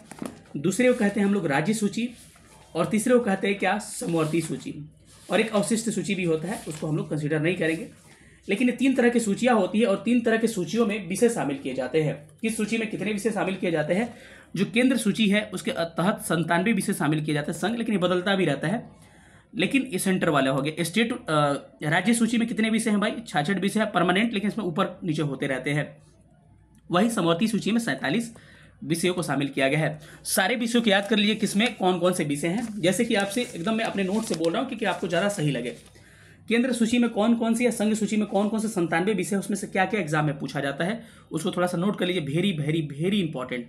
ठीक है, कहेगा कौन सा संघ सूची में शामिल नहीं है, कौन सा केंद्र सूची में शामिल नहीं है, या फिर कौन सा इसमें शामिल है नहीं है। ठीक है, तो केंद्र सूची में सेंटर लिस्ट में कौन कौन से शामिल है? रेडियो के अलावा टेलीविज़न मतलब टीवी कह सकते हैं, इसके अलावा शेयर बाजार, इसके अलावा डाकघर, जितना मैं लिख दूंगा एक बाहर प्रश्न नहीं आएगा। बचत बैंक, ये पूरा क्वेश्चन बैंक से लिखा गया है। बचत बैंक, जनगणना, इसके अलावा बीमा के बाद से रक्षा के बाद से रेलवे के बाद से निगम कर के बाद से आपका छावनी क्षेत्र हो गया, छावनी क्षेत्र में स्थानीय प्रशासन। इस सारे केंद्र सूची के विषय हैं, इसको थोड़ा सा ध्यान रखिएगा आप लोग। जिनका अगर स्क्रीनशॉट नहीं हो पा रहेगा आप पॉज कर सकते हैं, सुन के लिख सकते हैं। वही आगे राज्य सूची का विषय पूछा जाए तो पुलिस हो गया, उसके अलावा लोक स्वास्थ्य और स्वच्छता हो गया। ये क्या है? राज्य सूची के विषय है। राज्य सूची का विषय क्या होता है? जिसका अधिकार राज्य का होता है कानून बनाने का, और केंद्र में केंद्र का होता है। ठीक है, वही प्रति व्यक्ति कर जो होता है, ये भी राज्य सूची का विषय है। गैस हो गया, ये भी राज्य सूची का है। कृषि हो गया, ये भी राज्य सूची का विषय है। रेलवे जो है केंद्र का है। रेलवे पुलिस किसका है? राज्य सूची का विषय है। कारागार क्या है? राज्य सूची का विषय है। वही पंचायती राज जो है राज्य सूची का विषय है, और भूमि सुधार भी है, भूमि सुधार भी राज्य सूची का विषय है, इसको ध्यान रखिएगा। इसके अलावा एक होता है कंकरेंट लिस्ट, जो बार बार पूछा जाता है, जो नहीं बोले थे 42वें संविधान संशोधन में 5 को निकाल के राज्य सूची से कंकरेंट लिस्ट में डाल दिया गया, तो वही। तो समवर्ती सूची क्या होती है? समवर्ती सूची में आपको शामिल किया जाता है किसको? आर्थिक नियोजन, इसके अलावा आपराधिक मामले, जनसंख्या नियंत्रण, जनसंख्या वहाँ का है, जनसंख्या कंट्रोल नियंत्रण। इसके अलावा परिवार नियोजन,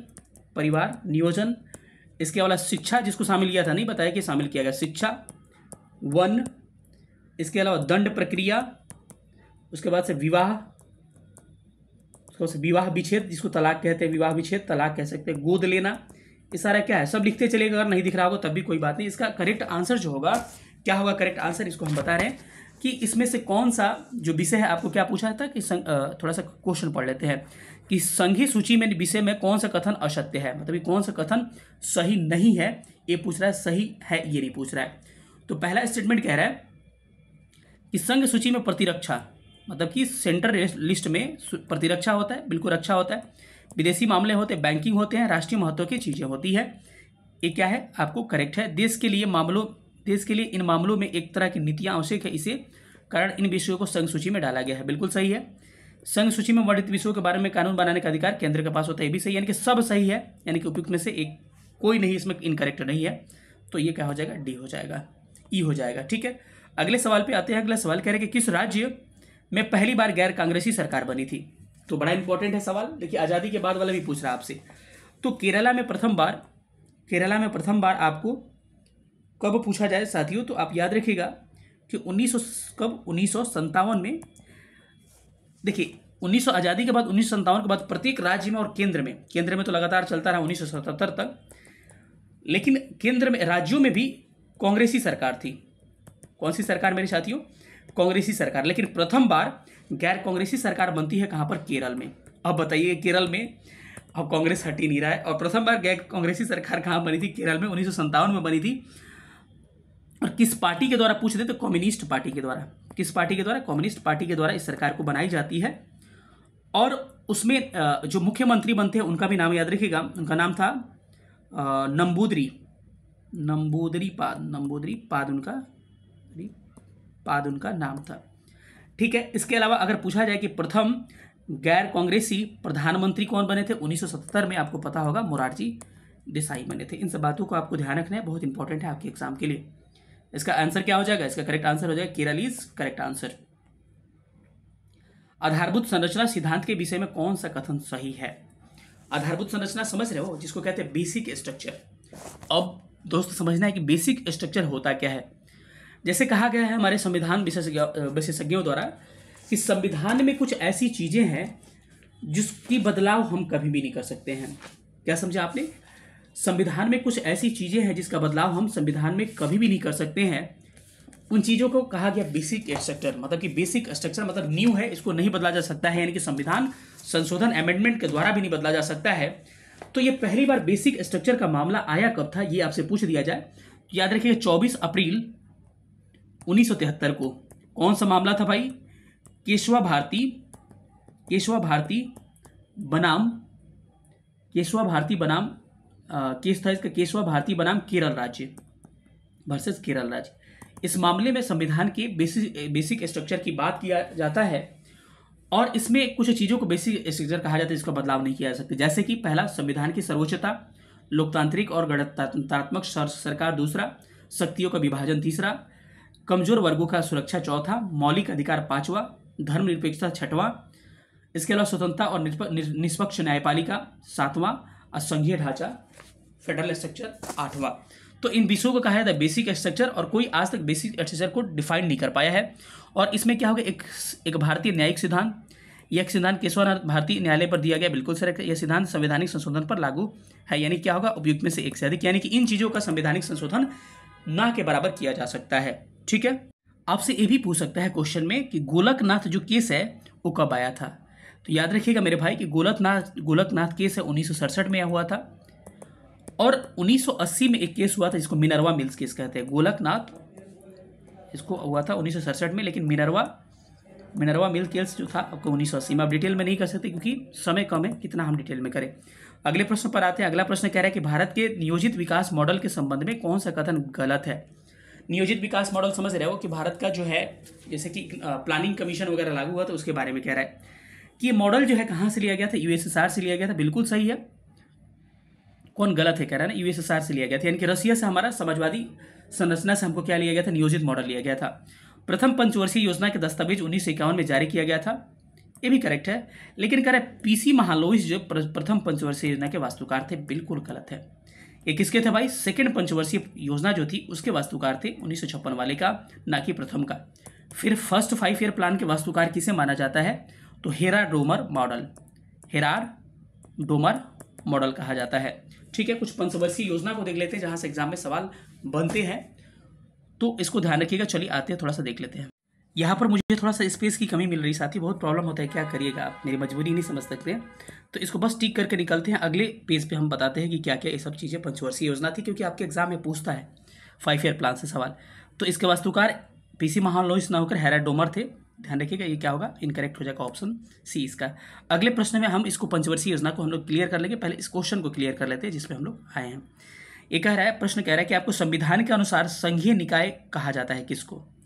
संघीय निकाय इसे कहा जाता है, ये पूछा है। तो याद रखिएगा कि संघीय निकाय के अंतर्गत इसमें उपयुक्त में से एक से अधिक आता है। संघीय निकाय में आपको किसको शामिल किया जाता है? आपको संसद को, लोकसभा, राज्यसभा सबको शामिल किया जाता है, इसीलिए उपयुक्त में से एक से अधिक हो जाएगा। ठीक है। आपको मैंने कहा था कि संविधान के अनुच्छेद 79 में संसद का जिक्र किया गया है, वही अनुच्छेद 80 में किसका? राज्यसभा का जिक्र किया गया है, वही 81 अनुच्छेद में आपको लोकसभा का जिक्र किया गया है। ठीक है। इसके अलावा कुछ कुछ अनुच्छेद और हैं, आगे बताएंगे। भाग अनुसूची को भी देखते हैं, समय मिलेगा तो एक बार डिस्कस कर देते हैं। ठीक है, चलिए अब आते हैं आपको पंचवर्षीय योजना के बारे में। तो इसका आंसर तो होगा, ऑप्शन क्या हो जाएगा? डी इसका करेक्ट आंसर हो जाएगा। तो क्या लिखिएगा इसको? D is correct answer. अब हमारे पास वहाँ पे जगह नहीं था, तो पंचवर्षीय योजना को हम लोग यहाँ पर क्लियर कर लेते हैं। आइए, सबसे पहले पूछा जाएगा भाई मेरे कि योजना आयोग की स्थापना कब की जाती है? कहीं ना कहीं से संबंधित है, तो इसीलिए इसको डिस्कस कर रहे हैं। सबसे पहले आपसे पूछा जाएगा योजना आयोग की स्थापना कब की जाती है। याद रखिएगा, योजना आयोग यानी प्लानिंग कमीशन की स्थापना कब की जाती है? ये 15 मार्च 1950 को 1950 को। ये किस मॉडल पे आधारित था? समाजवादी यानी कि यूएसएसआर मॉडल पे आधारित था, जो पहला स्टेटमेंट था, आपने पढ़ा भी था। योजना आयोग के आधार पर ही हम 5 ईयर प्लान यानी पंचवर्षीय योजना को लेकर चलते हैं, और इसमें देखते हैं कि कितनी पंचवर्षीय योजना था। सबसे पहले जानिए कि पंचवर्षीय योजना में गैप कहाँ कहाँ था। गैप 3 था। तो ये पूछे कितने अवकाश भाई? 3 अवकाश।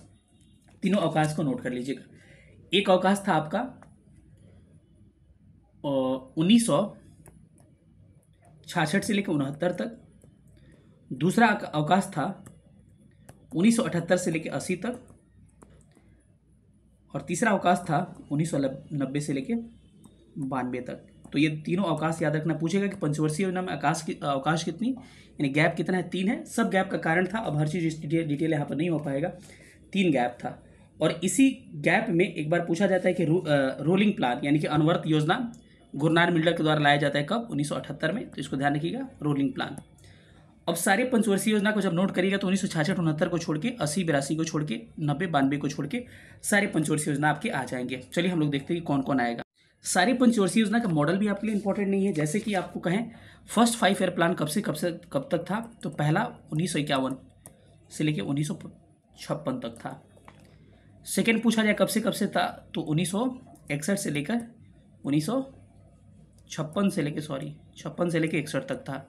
पहला का मॉडल हेराट डोअर मॉडल, सबका मॉडल इंपॉर्टेंट है, हेराट डोअर मॉडल। और दूसरा का मॉडल क्या था? महान लोविस मॉडल। पहले में किसको फोकस किया जाता है मेरे भाई? कृषि पर, एग्रीकल्चर पर, क्योंकि देश आज़ाद होता है, खाने के लिए रहेगा तभी ना हम कुछ करेंगे। और दूसरे में फोकस किया जाता है आपको उद्योग पर, इसको भी ध्यान रखिएगा। तीसरा 5 ईयर प्लान है, इसकी शुरुआत 1961 में की जाती है और ये चलता है कब तक? 1961 से लेकर आपको 1966 तक चलता है। ठीक है, इसमें गैप आता है। और चौथा 5 ईयर प्लान 66 से लेकर 69 तक गैप रहता है। 1969 से लेकर कहाँ तक चलता है? 1974 तक चलता है। इसको कहते हैं कि चौथा 5 ईयर प्लान।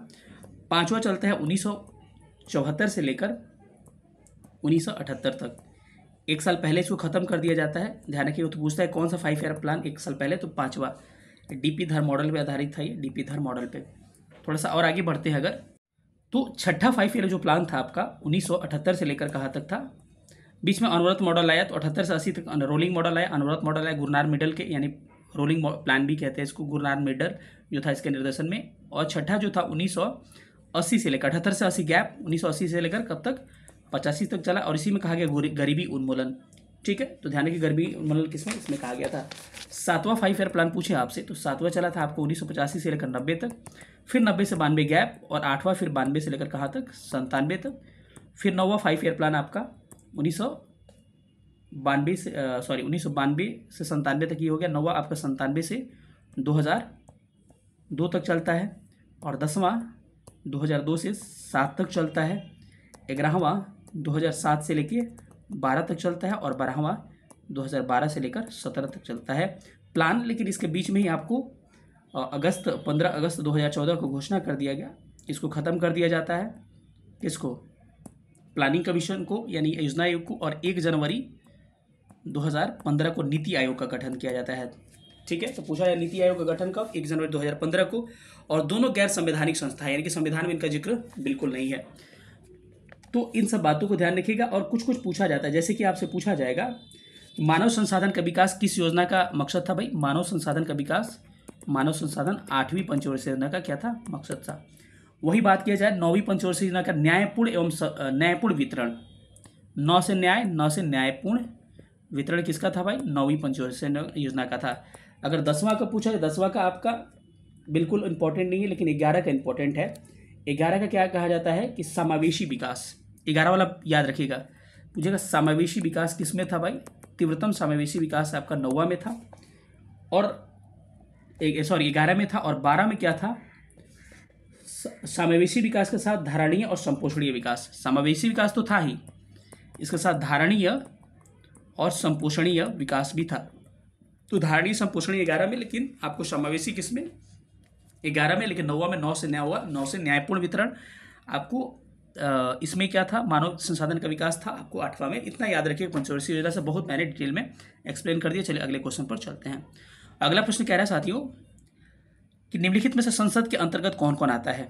आपको पता है, पहले ही डिटेल में बता चुका है कि संसद के अंतर्गत कौन कौन आते हैं। राष्ट्रपति आता है, राज्यसभा आता है, लोकसभा आता है, यानी कि एक से अधिक क्या होगा? इसका ऑप्शन करेक्ट हो जाएगा।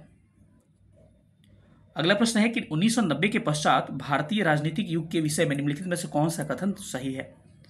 तो इसको थोड़ा सा डिटेल में हम लोग स्टडी करते हैं। तो राजनीतिक युग के संदर्भ में 1990 के बाद की बात कर रहा है कि कौन सा स्टेटमेंट क्या है? सही है। तो याद रखिएगा कि 1990 के पश्चात राजनीतिक युग में एक से अधिक होगा, क्योंकि यह आर्थिक सुधारों पर आम सहमति थी। बिल्कुल सही है। गठबंधन सरकारों का युग था, खूब गठबंधन सरकार बनी थी इस समय। यह संघ के बाहर स्वायत्ता के प्रांतीय आकांक्षाओं के युग था, यानी कि एक से अधिक हो जाएगा। याद रखिएगा, आज़ादी के बाद जो पॉलिटी पढ़ते हैं ना, इधर वाला, इसको भी थोड़ा फोकस करके यहाँ से सवाल पूछे जा रहे हैं आपके, ठीक है। भारतीय संविधान के किस अनुच्छेद में अन्य पिछड़ों वर्ग के कल्याण के बढ़ावा देने के लिए बातें की गई है? मैं बार बार कहता हूं कि अनुच्छेद क्या है? 340 है, जिसमें अन्य पिछड़ा वर्ग की बात की गई है। वही कहा जाए अनुसूचित जाति के बारे में, एससी के बारे में। किसमें? आपको 338 में, 338 बी में आपको ए में किसकी बात की गई है? 338 ए में अनुसूचित जनजाति शेड्यूल्ड ट्राइब्स की बात की गई है। तो ध्यान रखिएगा, राष्ट्रीय पिछड़ा वर्ग आयोग का गठन 1993 में किया जाता है। अमेंडमेंट कौन रहता है? 102वां संविधान संशोधन रहता है, ठीक है। और मंडल कमीशन, ध्यान रखिए, मंडल कमीशन का सिफारिश ही इस पर काम करता है, ठीक है। तो इंपॉर्टेंट क्वेश्चन यहाँ से बनते हैं। और एक और इंपॉर्टेंट आर्टिकल से प्रश्न पूछा जाता है, आपको मैं बता रहा हूँ, उसी से रिलेटेड एक आर्टिकल क्या पूछा जाता है? आर्टिकल 331, 32, 33 बहुत इंपॉर्टेंट है। इसको थोड़ा फोकस करके देखिए, छप जाएगा एग्जाम में। आर्टिकल 330 क्या है और 32 क्या है, इसको एक साथ याद रखिएगा। ये थोड़ा सा एक गैप देके, 330 क्या है कि लोकसभा में, किसमें? लोकसभा में अनुसूचित जाति अनुसूचित जनजाति का रिजर्वेशन, किसमें? लोकसभा में। और वही विधानसभा में अनुसूचित जाति और अनुसूचित जनजाति का आरक्षण। तो आप समझ लिए 30 और 31 क्या है। अब बीच में गैप छूटा कौन? 31 और 33 याद करिएगा। 31 और 33 का संबंध किससे है साथियों? तो 31 का संबंध है कि आंग्ल भारतीय समुदाय का लोकसभा में प्रतिनिधित्व, जिसको हटा दिया गया है, ठीक है। और विधानसभा में आंग्ल भारतीयों का प्रतिनिधित्व, इसको भी हटा दिया गया है। तो आप इसको ध्यान रख सकते हैं, इंपॉर्टेंट है आपके एग्जाम के लिए, बिल्कुल इंपॉर्टेंट है। चलिए आगे चलते हैं, कुछ आर्टिकल के बारे में बात करते हैं। संविधान का आर्टिकल 352 किससे संबंधित है? इमरजेंसी, राष्ट्रीय आपातकाल से। 356 किससे? राष्ट्रपति शासन यानी कि राज्य के आपातकाल। और 360 किससे संबंधित है? आपको वित्तीय आपातकाल से संबंधित है। इसको भी ध्यान रखिएगा, इंपॉर्टेंट आर्टिकल आपके है। अगला प्रश्न कह रहा है कि निम्नलिखित में से कौन सा भारतीय संविधान के संशोधन में सम्मिलित होता है? तो भारत का जो संविधान अमेंडमेंट किया जाता है, संविधान अमेंडमेंट के 3 तरीके कहा जाते हैं, लेकिन 2 ही तरीका को एनसीईआरटी मानता है। तो संविधान संशोधन की अमेंडमेंट के लिए आपको कौन कौन सी परिस्थितियां जिम्मेदार है? एक से अधिक, यानी कि कहीं ना कहीं संसद और राष्ट्रपति की भूमिका होती है और ये लोग शामिल होते हैं। तो क्या होगा? एक से अधिक इसका करेक्ट आंसर हो जाएगा। अगले प्रश्न पर आते हैं कि क्या एक व्यक्ति एक से अधिक राज्यों का राज्यपाल हो सकता है? अरे बिल्कुल, मैंने बताया था 7th अमेंडमेंट 1956 देख लो कि एक व्यक्ति एक से अधिक राज्यों का राज्यपाल हो सकता है और एक मुख्य न्यायाधीश, 2 हाईकोर्ट के न्यायाधीश, मुख्य न्यायाधीश हो सकता है। इसको भी आप ध्यान रख सकते हैं। ये कोई खास बात नहीं है, यानी कि क्या कर सकते हैं आप? हाँ कह सकते हैं इसके बारे में कि बिल्कुल हाँ हो सकता है, ठीक है। अगर बात किया जाए राज्यपाल का पद का जिक्र किस में है? आपको आर्टिकल 153 में दिया गया है, ठीक है। तो इसको ध्यान रखिएगा। राज्यपाल का कौन नियुक्त करता है? राष्ट्रपति नियुक्त करता है। किसके तहत? आर्टिकल 155 के तहत, ठीक है। राज्यपाल जो होगा, कार्यपालिका शक्ति राज्यपाल के में निहित होती है, उस कार्यपालिका शक्ति राज्यपाल में निहित होती है। इसके द्वारा 154 आर्टिकल के तहत। इस सारे आर्टिकल को थोड़ा सा ध्यान रखिएगा। समवर्ती सूची का उल्लेख किसमें है? संविधान के 7वीं अनुसूची में। किसमें भाई? संविधान के, गलती दे दिया, 7वीं अनुसूची में किसका है? समवर्ती सूची का उल्लेख है। समवर्ती सूची 246 अनुसूची 246 आर्टिकल 246 में 3 अनुसूचियां बांटी गई है, राज्य सूची, संघ सूची और समवर्ती सूची। सबके बारे में मैं डिटेल में बता चुका हूँ, उसके बारे में मैं फिर से नहीं बताऊंगा।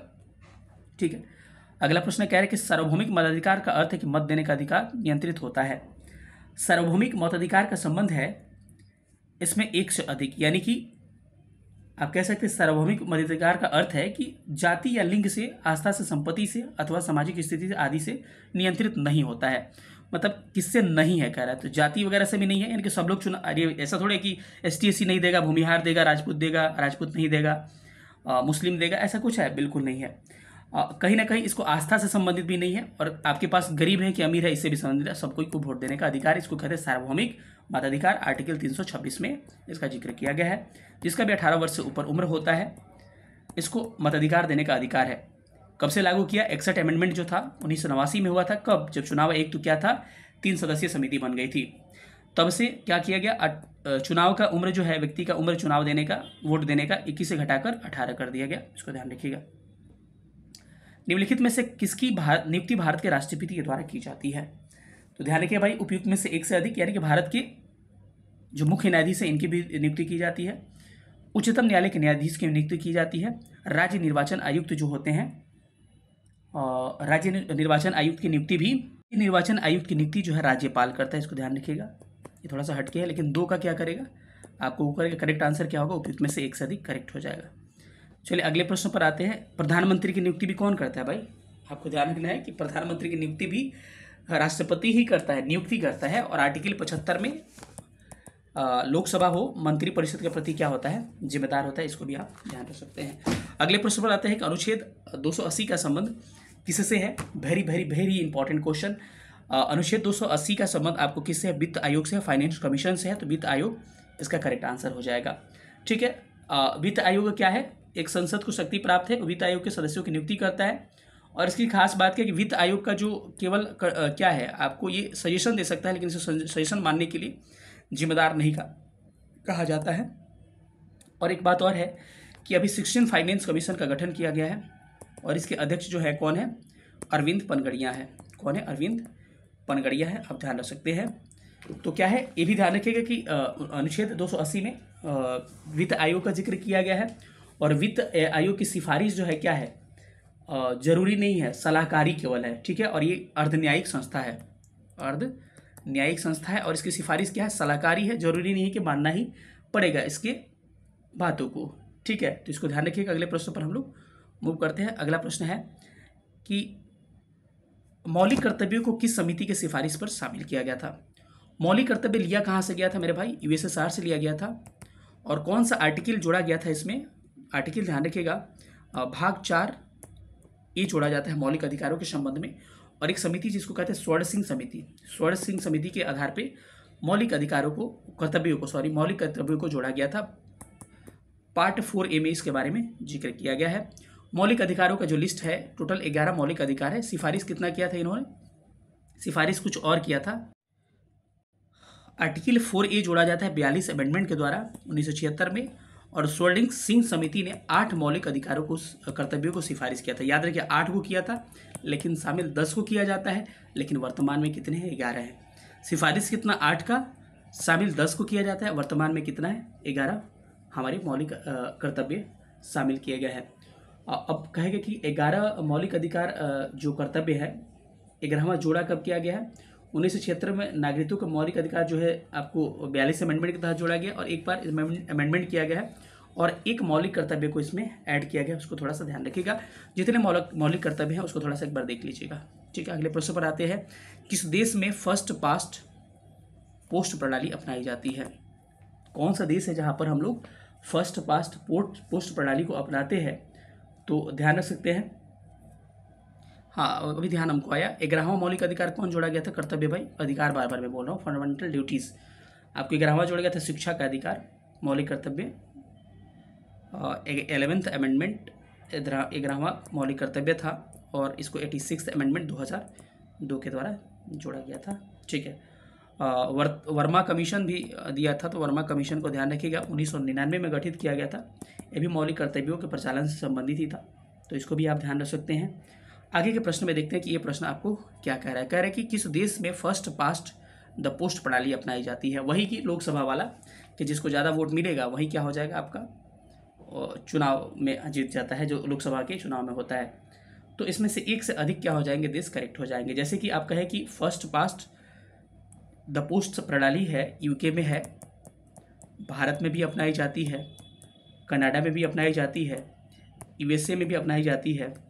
तो इसको आप ध्यान रखिएगा, यानी कि सारे इसमें सही होंगे, उपयुक्त में से एक से अधिक होगा। इसके अंतर्गत क्या होता है कि पूरा जनसंख्या के आधार पे ना चुनाव क्षेत्रों में बांट दिया जाता है। जैसे नहीं होता है विधानसभा क्षेत्र, लोकसभा क्षेत्र, और उसमें एक क्या होता है, एक को उठाया जाता है कैंडिडेट को, और जिसको ज़्यादा वोट मिलता है उसी को कहते हैं क्या, जीत गया। जैसे विधानसभा का चुनाव देख सकते हैं, लोकसभा चुनाव, उसी को क्या कहता है, फर्स्ट पास्ट पोस्ट कहा जाता है। लेकिन राज्यसभा का चुनाव जो होता है एकल संकरणीय मध्य पद्धति के द्वारा होता है, वो दूसरा पद्धति है, दोनों में अंतर है। ताड़ी विरोधी आंदोलन की शुरुआत किस राज्य में हुई थी, तो इसको थोड़ा ध्यान रखिए, अलग प्रश्न है। ये हुआ था 1992 में, किस राज्य में, आंध्र प्रदेश राज्य में ताड़ी विरोधी आंदोलन हुआ था। इस आंदोलन में महिलाओं ने भारी संख्या में भाग लिया था। ताड़ी की बिक्री तथा नीलामी पर रोक लगाने पर कहते हुए तो मोर्चा निकला था कि ताड़ी के विक्रेता को रोक लगाना था। इस आंदोलन का मुख्य उद्देश्य क्या था कि पुरुषों में शराब की लत को समाप्त करना, पुरुष में शराब की लत छुड़ाना है। जैसे बिहार में नहीं देखते हो कि शराब बन गया होता है, ताड़ी चल रहा है, ठीक है, वही चीज़ है जिसको अब नीरा भी करके लोग बेचते हैं।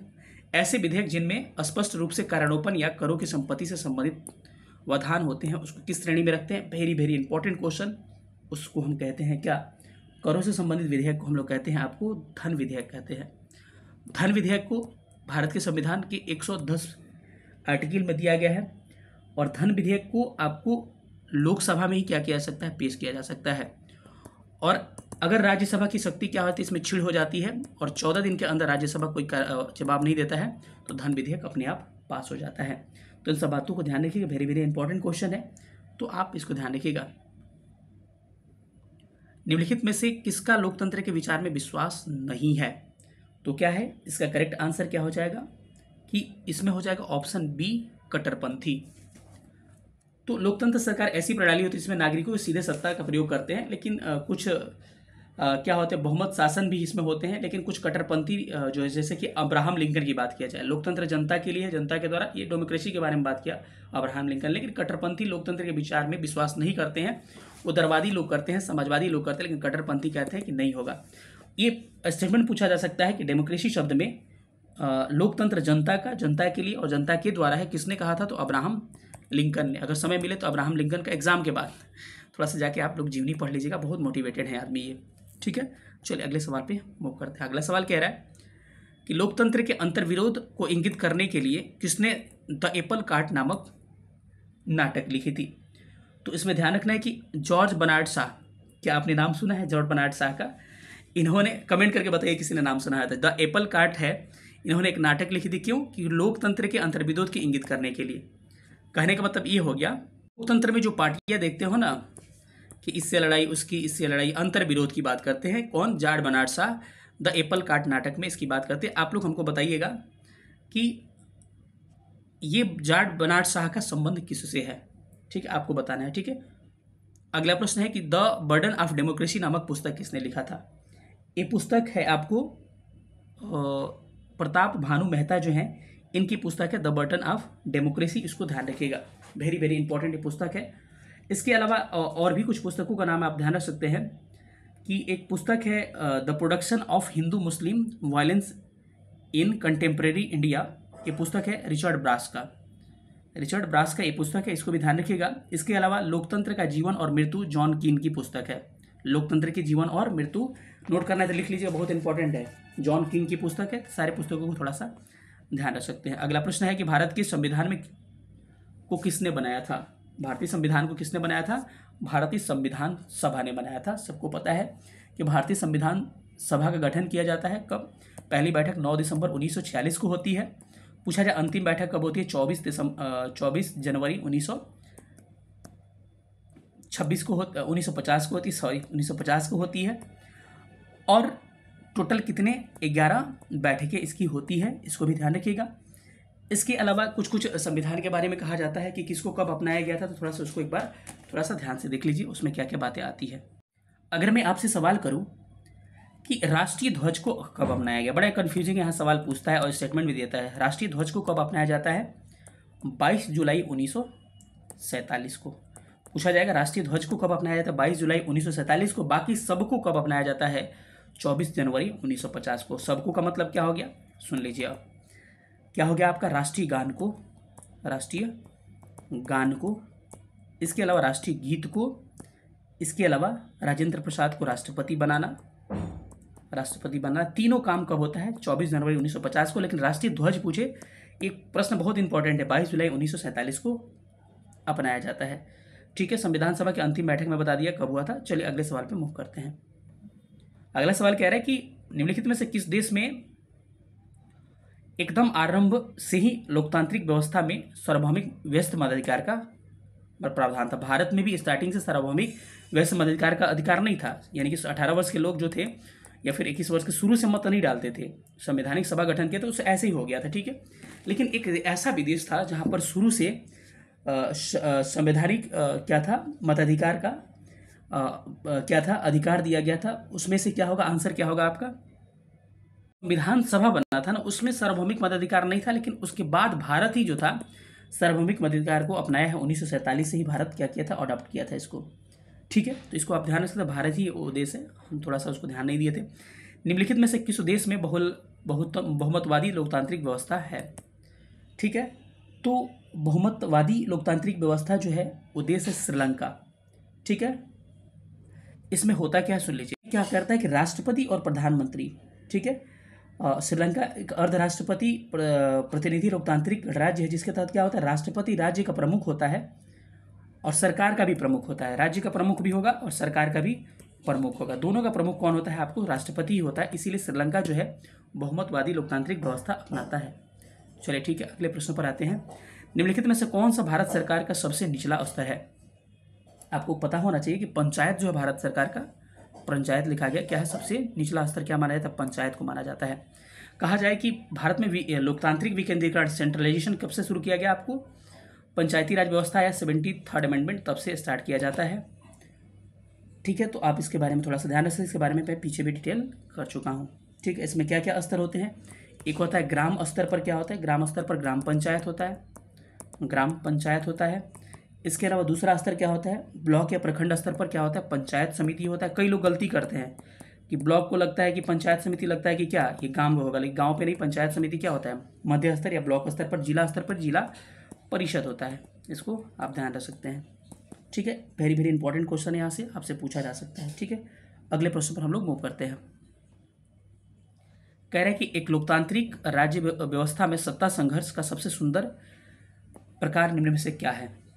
इसका मतलब क्या होता है कि एक लोकतांत्रिक राज्य व्यवस्था में सत्ता संघर्ष सुंदरता का सबसे, मतलब ये कहने का मतलब कोई लड़ाई झगड़ा नहीं होता है। चुनाव के माध्यम से क्या करते हैं, अपने हम पार्टियों को चुनते हैं। कोई सरकार कितना भी कुछ भी करता है, कितना भी मुंह से बोलिएगा, कुछ नहीं होगा। काम किस पे करेगा? आपका चुनाव काम करेगा। इसीलिए क्या करता है, सबसे अच्छा इसको सुंदर कहा जाता है, क्योंकि चुनाव से हम जवाब दे देते हैं। और पावर किसके पास सर? जनता के पास क्या होती है? पावर होती है। ठीक है, अगले प्रश्न पर आते हैं। अगला प्रश्न क्या कह रहा है? इनमें से किसे भारत में लोकतंत्र को गहरा करने का श्रेय दिया जाता है? तो इसमें भारत में लोकतंत्र के गहरा करने का श्रेय दिया जाता है जवाहरलाल नेहरू। क्या होगा? करेक्ट आंसर हो जाएगा। ठीक है, क्योंकि इन्होंने पंडित जवाहरलाल नेहरू के अनुसार लोकतंत्र में निम्न गुण होना चाहिए: समाजवाद, सामाजिक न्याय, न्यायपूर्ण, स्वतंत्रता, समता, बंधुत्व, अहिंसा, धर्मनिरपेक्षता। ठीक है, इनको थोड़ा सा ध्यान रखिएगा। नेहरू ने ही सामुदायिक विकास कार्यक्रम शुरू किया था 2 अक्टूबर 1952 को।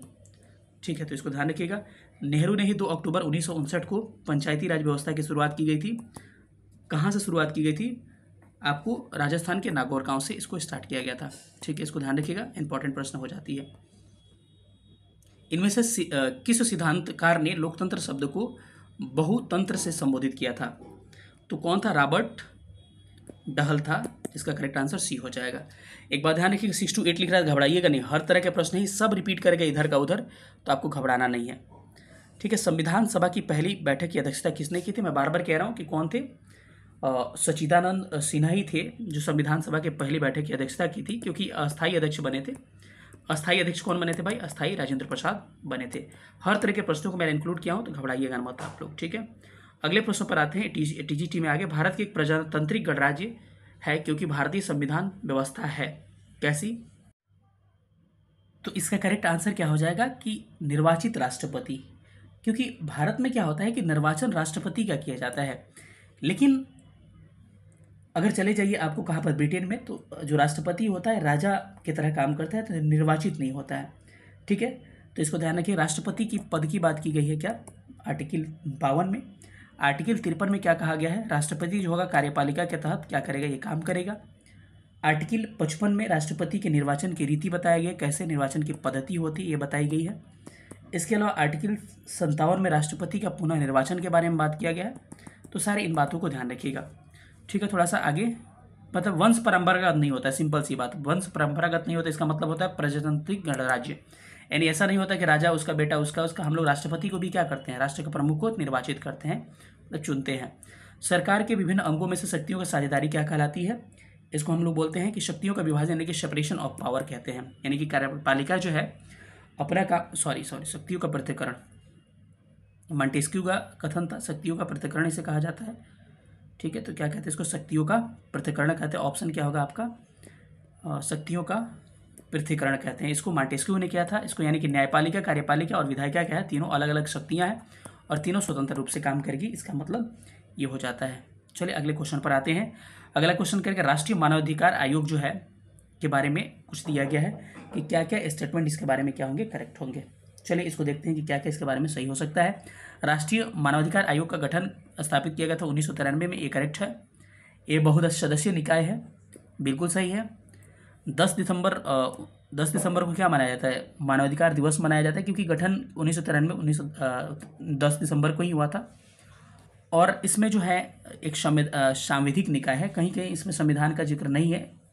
ये बहुसदस्यीय होता है और इसमें अध्यक्ष और 5 मेंबर होते हैं। एक चेयरमैन होता है और 5 इसमें क्या होते हैं? मेंबर होते हैं। अब कहा जाए कि अध्यक्ष और सदस्यों का कार्यकाल कितना होता है, तो याद रखिएगा इसका कार्यकाल 3 वर्ष होगा और अधिकतम 70 वर्ष, यानी कि 3 वर्ष होगा और अधिकतम 70 वर्ष, जो कंप्लीट हो जाए पहले उससे क्या हो जाएगा? अध्यक्ष हो जाएगा। 8वां मानवाधिकार आयोग के अध्यक्ष कौन है भाई? अरुण कुमार है। इसको ध्यान रखिएगा क्या है? अरुण कुमार, यानी कि तीनों स्टेटमेंट करेक्ट है। ऑप्शन उपयुक्त में से एक से अधिक क्या हो जाएगा? आपका करेक्ट हो जाएगा। अगले प्रश्न पर आते हैं कि संवैधानिक उपचारों के अधिकार को किसने हमारा संविधान का हृदय या आत्मा कहकर पुकारा था? तो उनका नाम था भीमराव अंबेडकर। ये क्या कहे थे? संवैधानिक उपचारों का अधिकार यानी कि 32 और 226 के आर्टिकल को इन्होंने संविधान का आत्मा कहकर पुकारा था, क्योंकि आत्मा इसी में है। अगर किसी को परेशानी होती है, कहीं से न्याय नहीं मिलता है, तो रिट जारी कर सकता है वो, ठीक है। अगले प्रश्न पर आते हैं। अगला प्रश्न कह रहा है कि किस वर्ष श्रीलंका को एक स्वतंत्र देश के रूप में अस्तित्व में लाया गया था? तो याद रखिएगा 1948 में, 1948 में श्रीलंका जो था एक स्वतंत्र देश के रूप में आया था। डेट याद रखिए 4 फरवरी 1948 को स्वतंत्र देश के रूप में आया था। अगर पूछा जाए श्रीलंका की जो मुद्रा है क्या है? श्रीलंकाई रुपीज़ है, ठीक है। वर्तमान में राष्ट्रपति कौन है? सानिल विक्रमसिंघे है। वहीं कहा जाए कि वहाँ की राजधानी क्या है? श्री जयवर्धन पुराना कोटे है, ठीक है। श्रीलंका को पहले सिलोन के नाम से भी जाना जाता था। तो ये भी आप देख सकते हैं। उपयुक्त में से कोई नहीं, उपयुक्त में से कोई नहीं, इसका क्या हो जाएगा? करेक्ट हो जाएगा। यानी कि 1948 कहीं नहीं है, तो क्या होगा? कोई नहीं, इसका करेक्ट आंसर हो जाएगा। ग्राम सभा का सदस्य बनने के लिए न्यूनतम आयु कितनी होती है? वेरी वेरी इंपॉर्टेंट प्रश्न। याद रखिए ग्राम सभा का सदस्य बनने के लिए न्यूनतम आयु जो होती है 18 वर्ष, लेकिन ग्राम सभा का चुनाव लड़ने के लिए न्यूनतम आयु 21 वर्ष होती है, क्योंकि ग्राम सभा का सब लोग लगभग सदस्य होते हैं, मिनिमम लोग होते ही हैं। तो ध्यान रखिएगा, ये ध्यान रखिएगा। इसके अलावा महिलाओं को आपको पंचायतों में लगभग कितना आरक्षण? आपको 50% का आरक्षण देने वाला राज्य बिहार बना था पहला, 2006 में इसने आरक्षण दिया था। अब तो कई राज्य इसको अप्लाई भी कर रहे हैं। अगले प्रश्न पर चलते हैं। करेक्ट, राज्यसभा का कार्यकाल कितना होता है? राज्यसभा एक अस्थायी सदन है, इसका कोई कार्यकाल नहीं होता है, लेकिन इसके कई लोग कहते हैं कि नहीं होता है 6 वर्ष। अरे भाई, इसके सदस्य का होता है, जो कि 1/3 प्रत्येक 2 वर्ष पे रिटायर्ड होते हैं, ठीक है। तो इसका सदस्य का कार्यकाल 6 साल, लेकिन इसका कोई कार्यकाल नहीं, क्योंकि ये क्या है? एक अस्थायी सदन है और ये कभी विघटित होने वाले नहीं है। वहीं लोकसभा का कार्यकाल कितना होता है? लगभग 5 वर्ष इसका कार्यकाल होता है। राज्यसभा का मेंबर बनने के लिए आपको व्यक्तिगत 30 वर्ष उम्र होना चाहिए, तो इस बात को, लेकिन लोकसभा के लिए कितना? 25 वर्ष का उम्र होना चाहिए। चलिए अगले सवाल पर आते हैं। अगला सवाल कह रहा है कि कौन सा संविधान संशोधन अधिनियम लोकसभा एवं विधानसभाओं में महिलाओं के 33% आरक्षण की प्रावधान करता है? तो आइएगा, संविधान का अमेंडमेंट 106 अभी हाल ही में करंट में पूछा गया कि संविधान के अमेंडमेंट 106 में लोकसभा और विधानसभाओं में महिलाओं के 33% आरक्षण की बात करता है। मैंने अभी कुछ देर पहले आपको बताया भी था, ठीक है। अधिनियम क्या था? 106वां संविधान संशोधन अधिनियम था। नारी शक्ति वंदन अधिनियम आरक्षण विधेयक कहा जाता है। क्या? नारी शक्ति वंदन अधिनियम महिला आरक्षण विधेयक 2023 कहा जाता है। ये 128वां संविधान संशोधन विधेयक था, लेकिन अमेंडमेंट नंबर कितना था? 106 था। इसको आप ध्यान रख सकते हैं। ऑप्शन क्या होगा? ऑप्शन इसका ए करेक्ट हो जाएगा, ठीक है। 104 में पूछा हूँ इससे पहले, 105 पूछा हूँ, 106 तो बता दिया आप लोग। अब आगे आप लोग बताइएगा। संविधान संशोधन किस आर्टिकल से? 368 से किया जाता है। निर्वाचन फोटो पहचान पत्र भारत में कब लागू हुआ? यानी ईपिक कहते हैं। नहीं देखते हो, फोटो वोटर आईडी पे फोटो जो आता है किस वर्ष लागू किया गया था? इसमें से कोई नहीं करेक्ट हो जाएगा।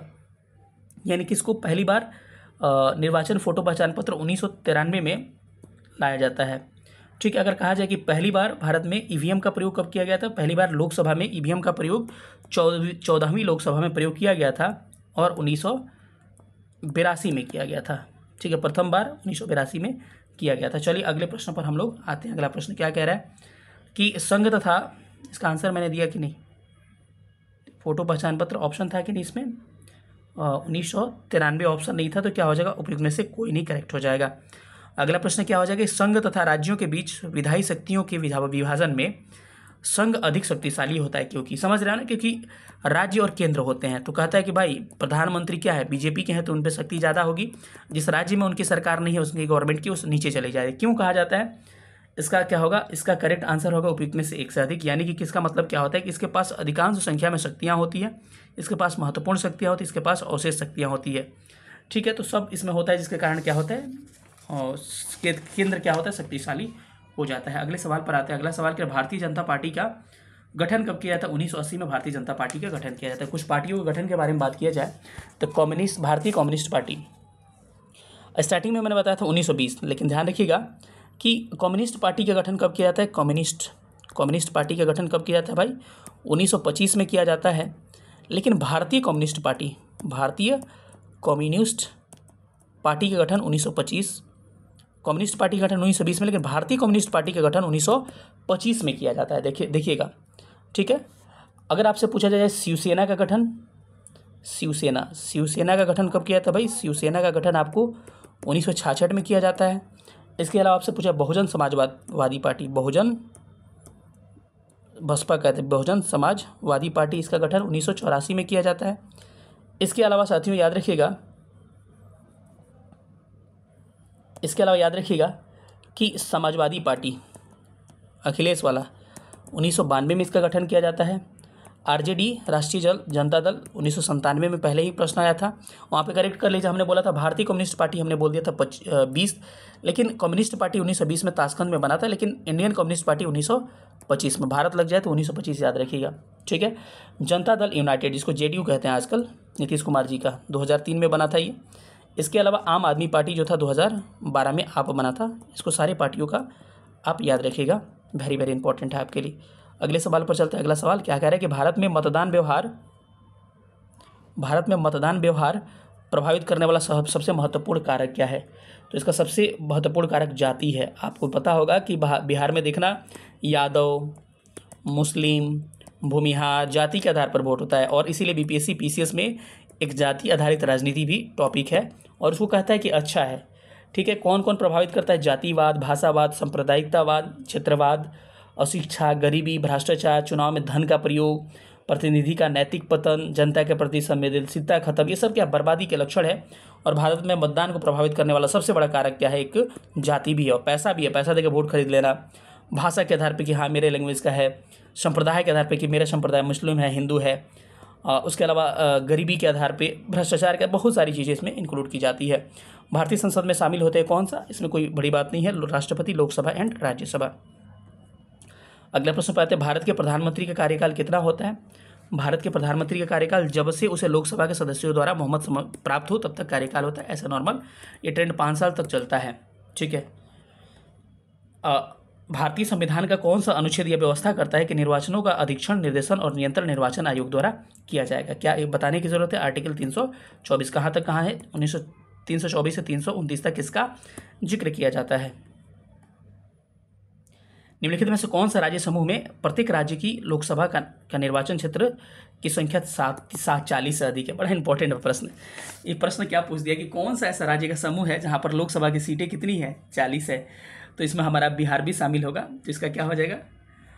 याद रखिएगा, इसका करेक्ट आंसर हो जाएगा, क्या बोला है कि कौन सा समूह है जहाँ 40 से अधिक है? तो 40 से अधिक बिहार नहीं होगा, क्योंकि बिहार में क्या है, लोकसभा की 40 सीटें हैं, तो बिहार इसमें शामिल नहीं होगा। तो इसमें क्या हो जाएगा? 40 से अधिक में यूपी में भी 40 से अधिक है, ऑप्शन बी में 40 से अधिक यूपी में भी है, महाराष्ट्र में भी 40 से अधिक है, पश्चिम बंगाल में भी 40 से अधिक है। कितनी कितनी सीटें इस बार नोट कर लीजिए आप। सबसे अधिक लोकसभा की सीटें कहाँ पर? यूपी में है। लगभग कितनी है? लगभग 80 लोकसभा की सीटें हैं। वही राज्यसभा की सीटें भी यूपी में सबसे अधिक 31 है। उसके अलावा महाराष्ट्र की बात करें, महाराष्ट्र में लोकसभा की सीटें कितनी है? लोकसभा के 48 सीटें हैं। वही राज्यसभा की 19 सीटें हैं। वही अगर बात करें पश्चिम बंगाल में, तो पश्चिम बंगाल में भी आपकी लोकसभा की सीटें कितनी है भाई? बिहार में तो बिहार में लोकसभा की 40 है, लेकिन वेस्ट बंगाल यानी कि पश्चिम बंगाल में लोकसभा की जो सीटें हैं वो कितनी है? 42 है। तो 42 ध्यान रखिएगा, ये 40 से सारा अधिक। बिहार में कितना है? लोकसभा 40 है, राज्यसभा कितना? 16 है। ठीक है, आप कमेंट करके करिएगा कि विधानसभा और विधान परिषद की सीटें बिहार में कितनी है। और विधानसभा का कितनी है भाई? विधानसभा की आपकी कितनी है और विधान परिषद की कितनी है, आपको कमेंट करके बताना है। विधानसभा बिहार में और विधान परिषद की सीटें कितनी है? ऑप्शन बी इसका करेक्ट होगा। सूचना का अधिकार अधिनियम भारतीय संसद द्वारा कब पारित किया था? 2005 में पारित किया था। कोई इसमें संदेह की बात नहीं है। तो क्या हो जाएगा? इसका ऑप्शन बी करेक्ट हो जाएगा, सी करेक्ट हो जाएगा। ठीक है, अगला क्वेश्चन कि ग्राम पंचायत निम्नलिखित में से किसके प्रति उत्तरदायी होगा? ग्राम पंचायत जो होता है ये किसी के प्रति उत्तरदायी होता ही नहीं है। ठीक है, ध्यान रखिएगा, किसी के प्रति उत्तरदायी नहीं होता है। ठीक है, लोकसभा जो होता है आपको संसद के प्रति, या फिर कह सकते हैं कह के मंत्रिपरिषद संसद के प्रति उत्तरदायी होता है, लेकिन ये ग्राम पंचायत किसी के प्रति उत्तरदायी होता ही नहीं है। न्यायाधीश एम पुंछी का आयोग का संबंध किससे है? याद रखिएगा कि इनका संबंध कहीं ना कहीं के सेंटर स्टेट रिलेशन, केंद्र राज्य संबंध से है। अब केंद्र राज्य संबंध से रिलेटेड कौन कौन सी समितियां गठित की गई थी उसको थोड़ा देख लीजिए। चलिए, इसको ध्यान रखिएगा, आपको 1969 में राजमनार कमेटी गठित हो जाती है, सरकारिया कमेटी 1983 में गठित होती है और रिपोर्ट 1988 में देती है, और पुंछी कमेटी 2007 में गठित की जाती है। तीनों कमेटियां जो है आपको केंद्र राज्य संबंध से संबंधित क्या है? कमेटियां हैं, इसको ध्यान रखिएगा। तो थोड़ा सा आगे बढ़ते हैं। अगला प्रश्न कह रहा है कि संघीय व्यवस्था में आवश्यक है क्या? संघीय व्यवस्था के लिए क्या आवश्यक है, ये आपसे पूछा है। तो संघीय व्यवस्था के लिए आपको आवश्यक है ऑप्शन डी, यानी कि एक से अधिक क्या होगा? करेक्ट आंसर इसका हो जाएगा। एक से अधिक क्यों? क्योंकि लिखित संविधान होना चाहिए। पहला क्या होना चाहिए? लिखित संविधान होना चाहिए। इसके अलावा संविधान की सर्वोच्चता तो उपयुक्त में से अधिक, एक से अधिक हो जाएगा। ठीक है, डाइसी के कानून, डाइसी को क्या कहा जाता है? कानून का प्रतिपादक जनक कहा जाता है। ठीक है, ध्यान रखिएगा इसको। संविधान की सर्वोच्चता होनी चाहिए, एक लिखित संविधान, दूसरा संविधान की सर्वोच्चता, पहला लिखित संविधान, और तीसरा स्वतंत्र एवं निष्पक्ष न्यायपालिका यानी कठोर संविधान नहीं होना चाहिए। ठीक है, एकल नागरिकता किसका भाग हो जाएगा? संघीय व्यवस्था का नहीं होगा, एकल न्यायिक व्यवस्था का हो जाएगा। ठीक है, अगले प्रश्न पर चलते हैं। भारत में मंत्रिपरिषद में शामिल होता है कौन कौन? भारत में मंत्रिपरिषद में कौन कौन शामिल होता है? ऑप्शन एक से अधिक हो जाएगा, क्योंकि इसमें उपमंत्री, राज्य मंत्री, कैबिनेट मंत्री सब शामिल होते हैं। तो इसमें क्या हो जाएगा? तीनों करेक्ट हो जाएगा। ठीक है, तो option D is correct answer. अगले प्रश्न पर चलते हैं कि पंचायती राज से संबंधित संविधान की 11वीं अनुसूची में शामिल है कितने विषय भाई? सबको पता है कि 11वीं अनुसूची में 29 विषय शामिल है। वही 12वीं अनुसूची में नगर पालिका के लिए आपको 18 कितने विषय शामिल है? 18 विषय शामिल है। इसको आप ध्यान रख सकते हैं। चलिए अगले प्रश्न पर चलते हैं। अगला प्रश्न क्या कह रहा है कि वर्तमान में राष्ट्रीय मानवाधिकार आयोग के अध्यक्ष कौन है? तो मैंने अभी कुछ देर पहले बात किया था कि राष्ट्रीय मानवाधिकार आयोग के अध्यक्ष कौन है? अरुण कुमार मिश्रा। याद रखिएगा, अभी भी वही है, इनका सवाल पूछा जा सकता है। ठीक है, दंड शास्त्र परंपरा से जुड़ी कौन है? तो ध्यान रखिएगा, दंड शास्त्र परंपरा से जुड़ी कौन है आपकी? कौटिल्य है, मनु है, चंद्रगुप्त मौर्य है, कौन है? तो इसमें एक मिस्टेक टाइपिंग है, यहाँ पर करेक्ट कर लीजिएगा, टीजीटी नहीं पीजीटी होगा। यहाँ से जो भी प्रश्न है आपके 11-12 पीजीटी के प्रश्न है। थोड़ा सा इतना तो मैनेज कर सकते हैं आप। डेट वही है, 26 अगस्त डेट है, लेकिन पीजीटी का एग्जाम है। तो कौटिल्य जो है किससे संबंधित है? आपके दंड शास्त्र से संबंधित है। ऑप्शन बी इसका करेक्ट हो जाएगा। पडुआ के मर्सिलियस किन दो मुख्य प्रकार के कानूनों की बात करता है? तो पडुआ की मर्सिलियस जो है आपकी ऑप्शन ई हो जाएगा, इसमें से कोई नहीं। ठीक है, क्योंकि मर्सिलियस और पडुआ अति महत्वपूर्ण राजनीतिक सिद्धांत है। अब इसमें क्या क्या बातें हैं इसको थोड़ा सा सुन लीजिए। इसको राज्य के परिवार के रूप में कहा गया, मध्यकाल का महानतम सर्वाधिक मौलिक राजनीतिक भाग कहा गया। इसमें कोई सही नहीं होगा, यानी कि ऑप्शन ई हो जाएगा। ये भी प्रश्न आपका पीजीटी का है, पहले मैं कह रहा हूँ कि पीजीटी यहाँ पे पीजीटी कर लीजिएगा, यहाँ टीजीटी नहीं होगा। यहाँ चर्चा किए जा रहे व्यक्तित्व की पहचान करिए, फ्रांसीसी राजनीतिक दार्शनिकों जिसका प्रमुख कार्य द स्पिरिट ऑफ लॉज राजनीतिक सिद्धांत में प्रमुख योगदान है, कौन से विचारक थे बताइएगा। तो ये कथन जो है आपके मांटेस्क्यू के बारे में कहा जाता है, इसका क्या होगा, ऑप्शन ए करेक्ट हो जाएगी, option A is correct answer. अगले प्रश्न पर चलते हैं। अगला प्रश्न क्या कह रहा है कि उदारवाद के भौतिक संस्थापक कौन थे। तो उदारवाद के भौतिक संस्थापक किसे कहा जाता है आपको, इसको कहा जाता है आपको जॉन लॉक और एडम स्मिथ, जॉन लॉक और एडम स्मिथ को कहा जाता है। सब पीजीटी का प्रश्न है, मैं पहले ही कह रहा हूँ सब पीजीटी है। ठीक है, इनमें से कौन बहुलतावाद विचारक नहीं है। इसमें जो आपके क्या है, बोडिन जो है क्या बहुलतावाद विचारक नहीं है, बाकी फिगिस हो गया, लास्की हो गया, सब क्या है बहुलतावादी विचारक है, तो बोडिन का नाम याद रखिएगा। अगला प्रश्न है कि प्लेटो ने कौन सी किताब लिखी थी। तो आप बुक्स का नाम याद रखिएगा, प्लेटो की किताब का नाम क्या है, प्लेटो की किताब का नाम आपसे पूछा है, तो इसका करेक्ट आंसर हो जाएगा द रिपब्लिक क्या है, प्लेटो की किताब है। ठीक है, सोशल कॉन्ट्रैक्ट किसकी पुस्तक है, ये रूसो की पुस्तक है। इसके अलावा रूसो की पुस्तक की बात करें तो क्या क्या हो जाएगी आपकी, सोशल कॉन्ट्रैक्ट हो सकती है, the discourse on the sciences and arts हो सकता है, इसको ध्यान रखिएगा। इसके अलावा आपसे पूछा जाए कि ऑन लिबर्टी पुस्तक के लेखक कौन है, जॉन स्टुअर्ट है। ठीक है, तो इन सारे पुस्तक को थोड़ा सा आप याद रखिएगा, थोड़ा सा इंपॉर्टेंट है। अरस्तु का द पॉलिटिक्स हो जाएगा, इसका द रिपब्लिक हो जाएगा। उसके अलावा आपको और सारी भी पुस्तकें हैं, जैसे कि history of animals, on memory, on dreams, ये सारी किसकी पुस्तक है, सबको याद रखिएगा। नीति शास्त्र, यूथेनियम, एथिक्स, सबका किसका है, ये सब प्लेटो की किताबें हैं। तो किताबों को थोड़ा सा आप ध्यान रख सकते हैं, इंपॉर्टेंट आपके एग्जाम के लिए हो सकता है। किताब ज़्यादा पूछ रहा है पीजीटी में, ये प्रश्न पीजीटी के हैं, बार बार मैं कह रहा हूँ पीजीटी के प्रश्न है। संविधान सभा ने अपने विचार की विमर्श की शुरुआत कब से की। तो याद रखिए साथियों कि संविधान सभा ने अपने विचार विमर्श की शुरुआत कब से की, दिसंबर 1946 से की। क्या होगा, दिसंबर 1946, करेक्ट आंसर ऑप्शन सी हो जाएगा। ये भी प्रश्न जो है पीजीटी का है, ये प्रश्न पीजीटी का है, ध्यान रखिएगा। जवाहरलाल नेहरू ने संविधान में उद्देश्य प्रस्ताव जो है संकल्प कब के रूप में जाना जाता है। तो मैं बार बार कह रहा हूँ कि इसका आंसर आपका क्या हो जाएगा, इसका उपयुक्त में से कोई नहीं आंसर होगा, क्योंकि मैं पहले ही बता चुका हूँ कि जवाहरलाल नेहरू ने उद्देश्य प्रस्ताव यानी कि जिसको प्रस्तावना बाद में कहा गया 13 दिसंबर 1946 को रखा था। देखिए वहाँ का एक्सप्लेनेशन, पीआरटी का एक्सप्लेनेशन आपको पीजीटी में पूछ दिया 13 दिसंबर 1946 को, लेकिन इसको संविधान सभा द्वारा स्वीकार कब किया जाता है, 22 जनवरी 1947 को स्वीकार किया जाता है। ठीक है, तो इसको ध्यान रखिएगा। किस तारीख को संयुक्त राष्ट्र महासभा मानवाधिकार आयोग की सार्वभौमिक घोषणा अपनाया गया। तो अब देखिए एक्सप्लेनेशन में भी ये बातें आ गई थी कि कब हो जाएगा, उपयुक्त में से एक से कोई नहीं, यानी कि आपको ये डेट था 10 दिसंबर 1948, इसीलिए मानवाधिकार दिवस मनाया जाता है उस दिन। तो क्या हो जाएगा, ऑप्शन आपको ई करेक्ट हो जाएगा। कौन सा अनुच्छेद राज्य को किसी नागरिक के विरुद्ध धर्म, जाति, लिंग के आधार भेदभाव नहीं करेगा। तो आपको मैंने बताया नहीं था कि आर्टिकल 15 हो जाएगा। आर्टिकल 14 के बारे में बताया था, विधियों का समान संरक्षण और विधि के समक्ष समानता। लोक नियोजन 17 होगा, अस्पृश्यता 17 हो जाएगा, लोक नियोजन 16 हो जाएगा, 18 क्या उपाधियों का अंत हो जाएगा, और व्यक्ति की स्वतंत्रता 19 हो जाएगी। इसके अलावा आर्टिकल 20 के बारे में मैं पहले बता चुका हूँ, 21 इंपॉर्टेंट है आपके लिए, 21 याद रखिएगा। 21 क्या है, गरिमामय जीवन जीने की अधिकार है। 21 ए क्या है, शिक्षा का अधिकार आपको दिया गया है। तो इन सब आर्टिकल को थोड़ा ध्यान रखिएगा। चलिए अगले प्रश्न पर चलते हैं। अगला प्रश्न कह रहा है कि निम्नलिखित लेख का उल्लेख संविधान के अनुच्छेद 32 में किया गया है, किसका। तो आप इसका भी आंसर कर सकते हैं एक से अधिक का, क्योंकि आपको बंदी, प्रत्यक्षीकरण, परामर्श, निषेधात्मक 5 रीट का बात किया गया है। तो 5 रीट को ध्यान रखिएगा, मैं पहले कह चुका हूँ। ये 226 आर्टिकल होगा हाईकोर्ट के लिए।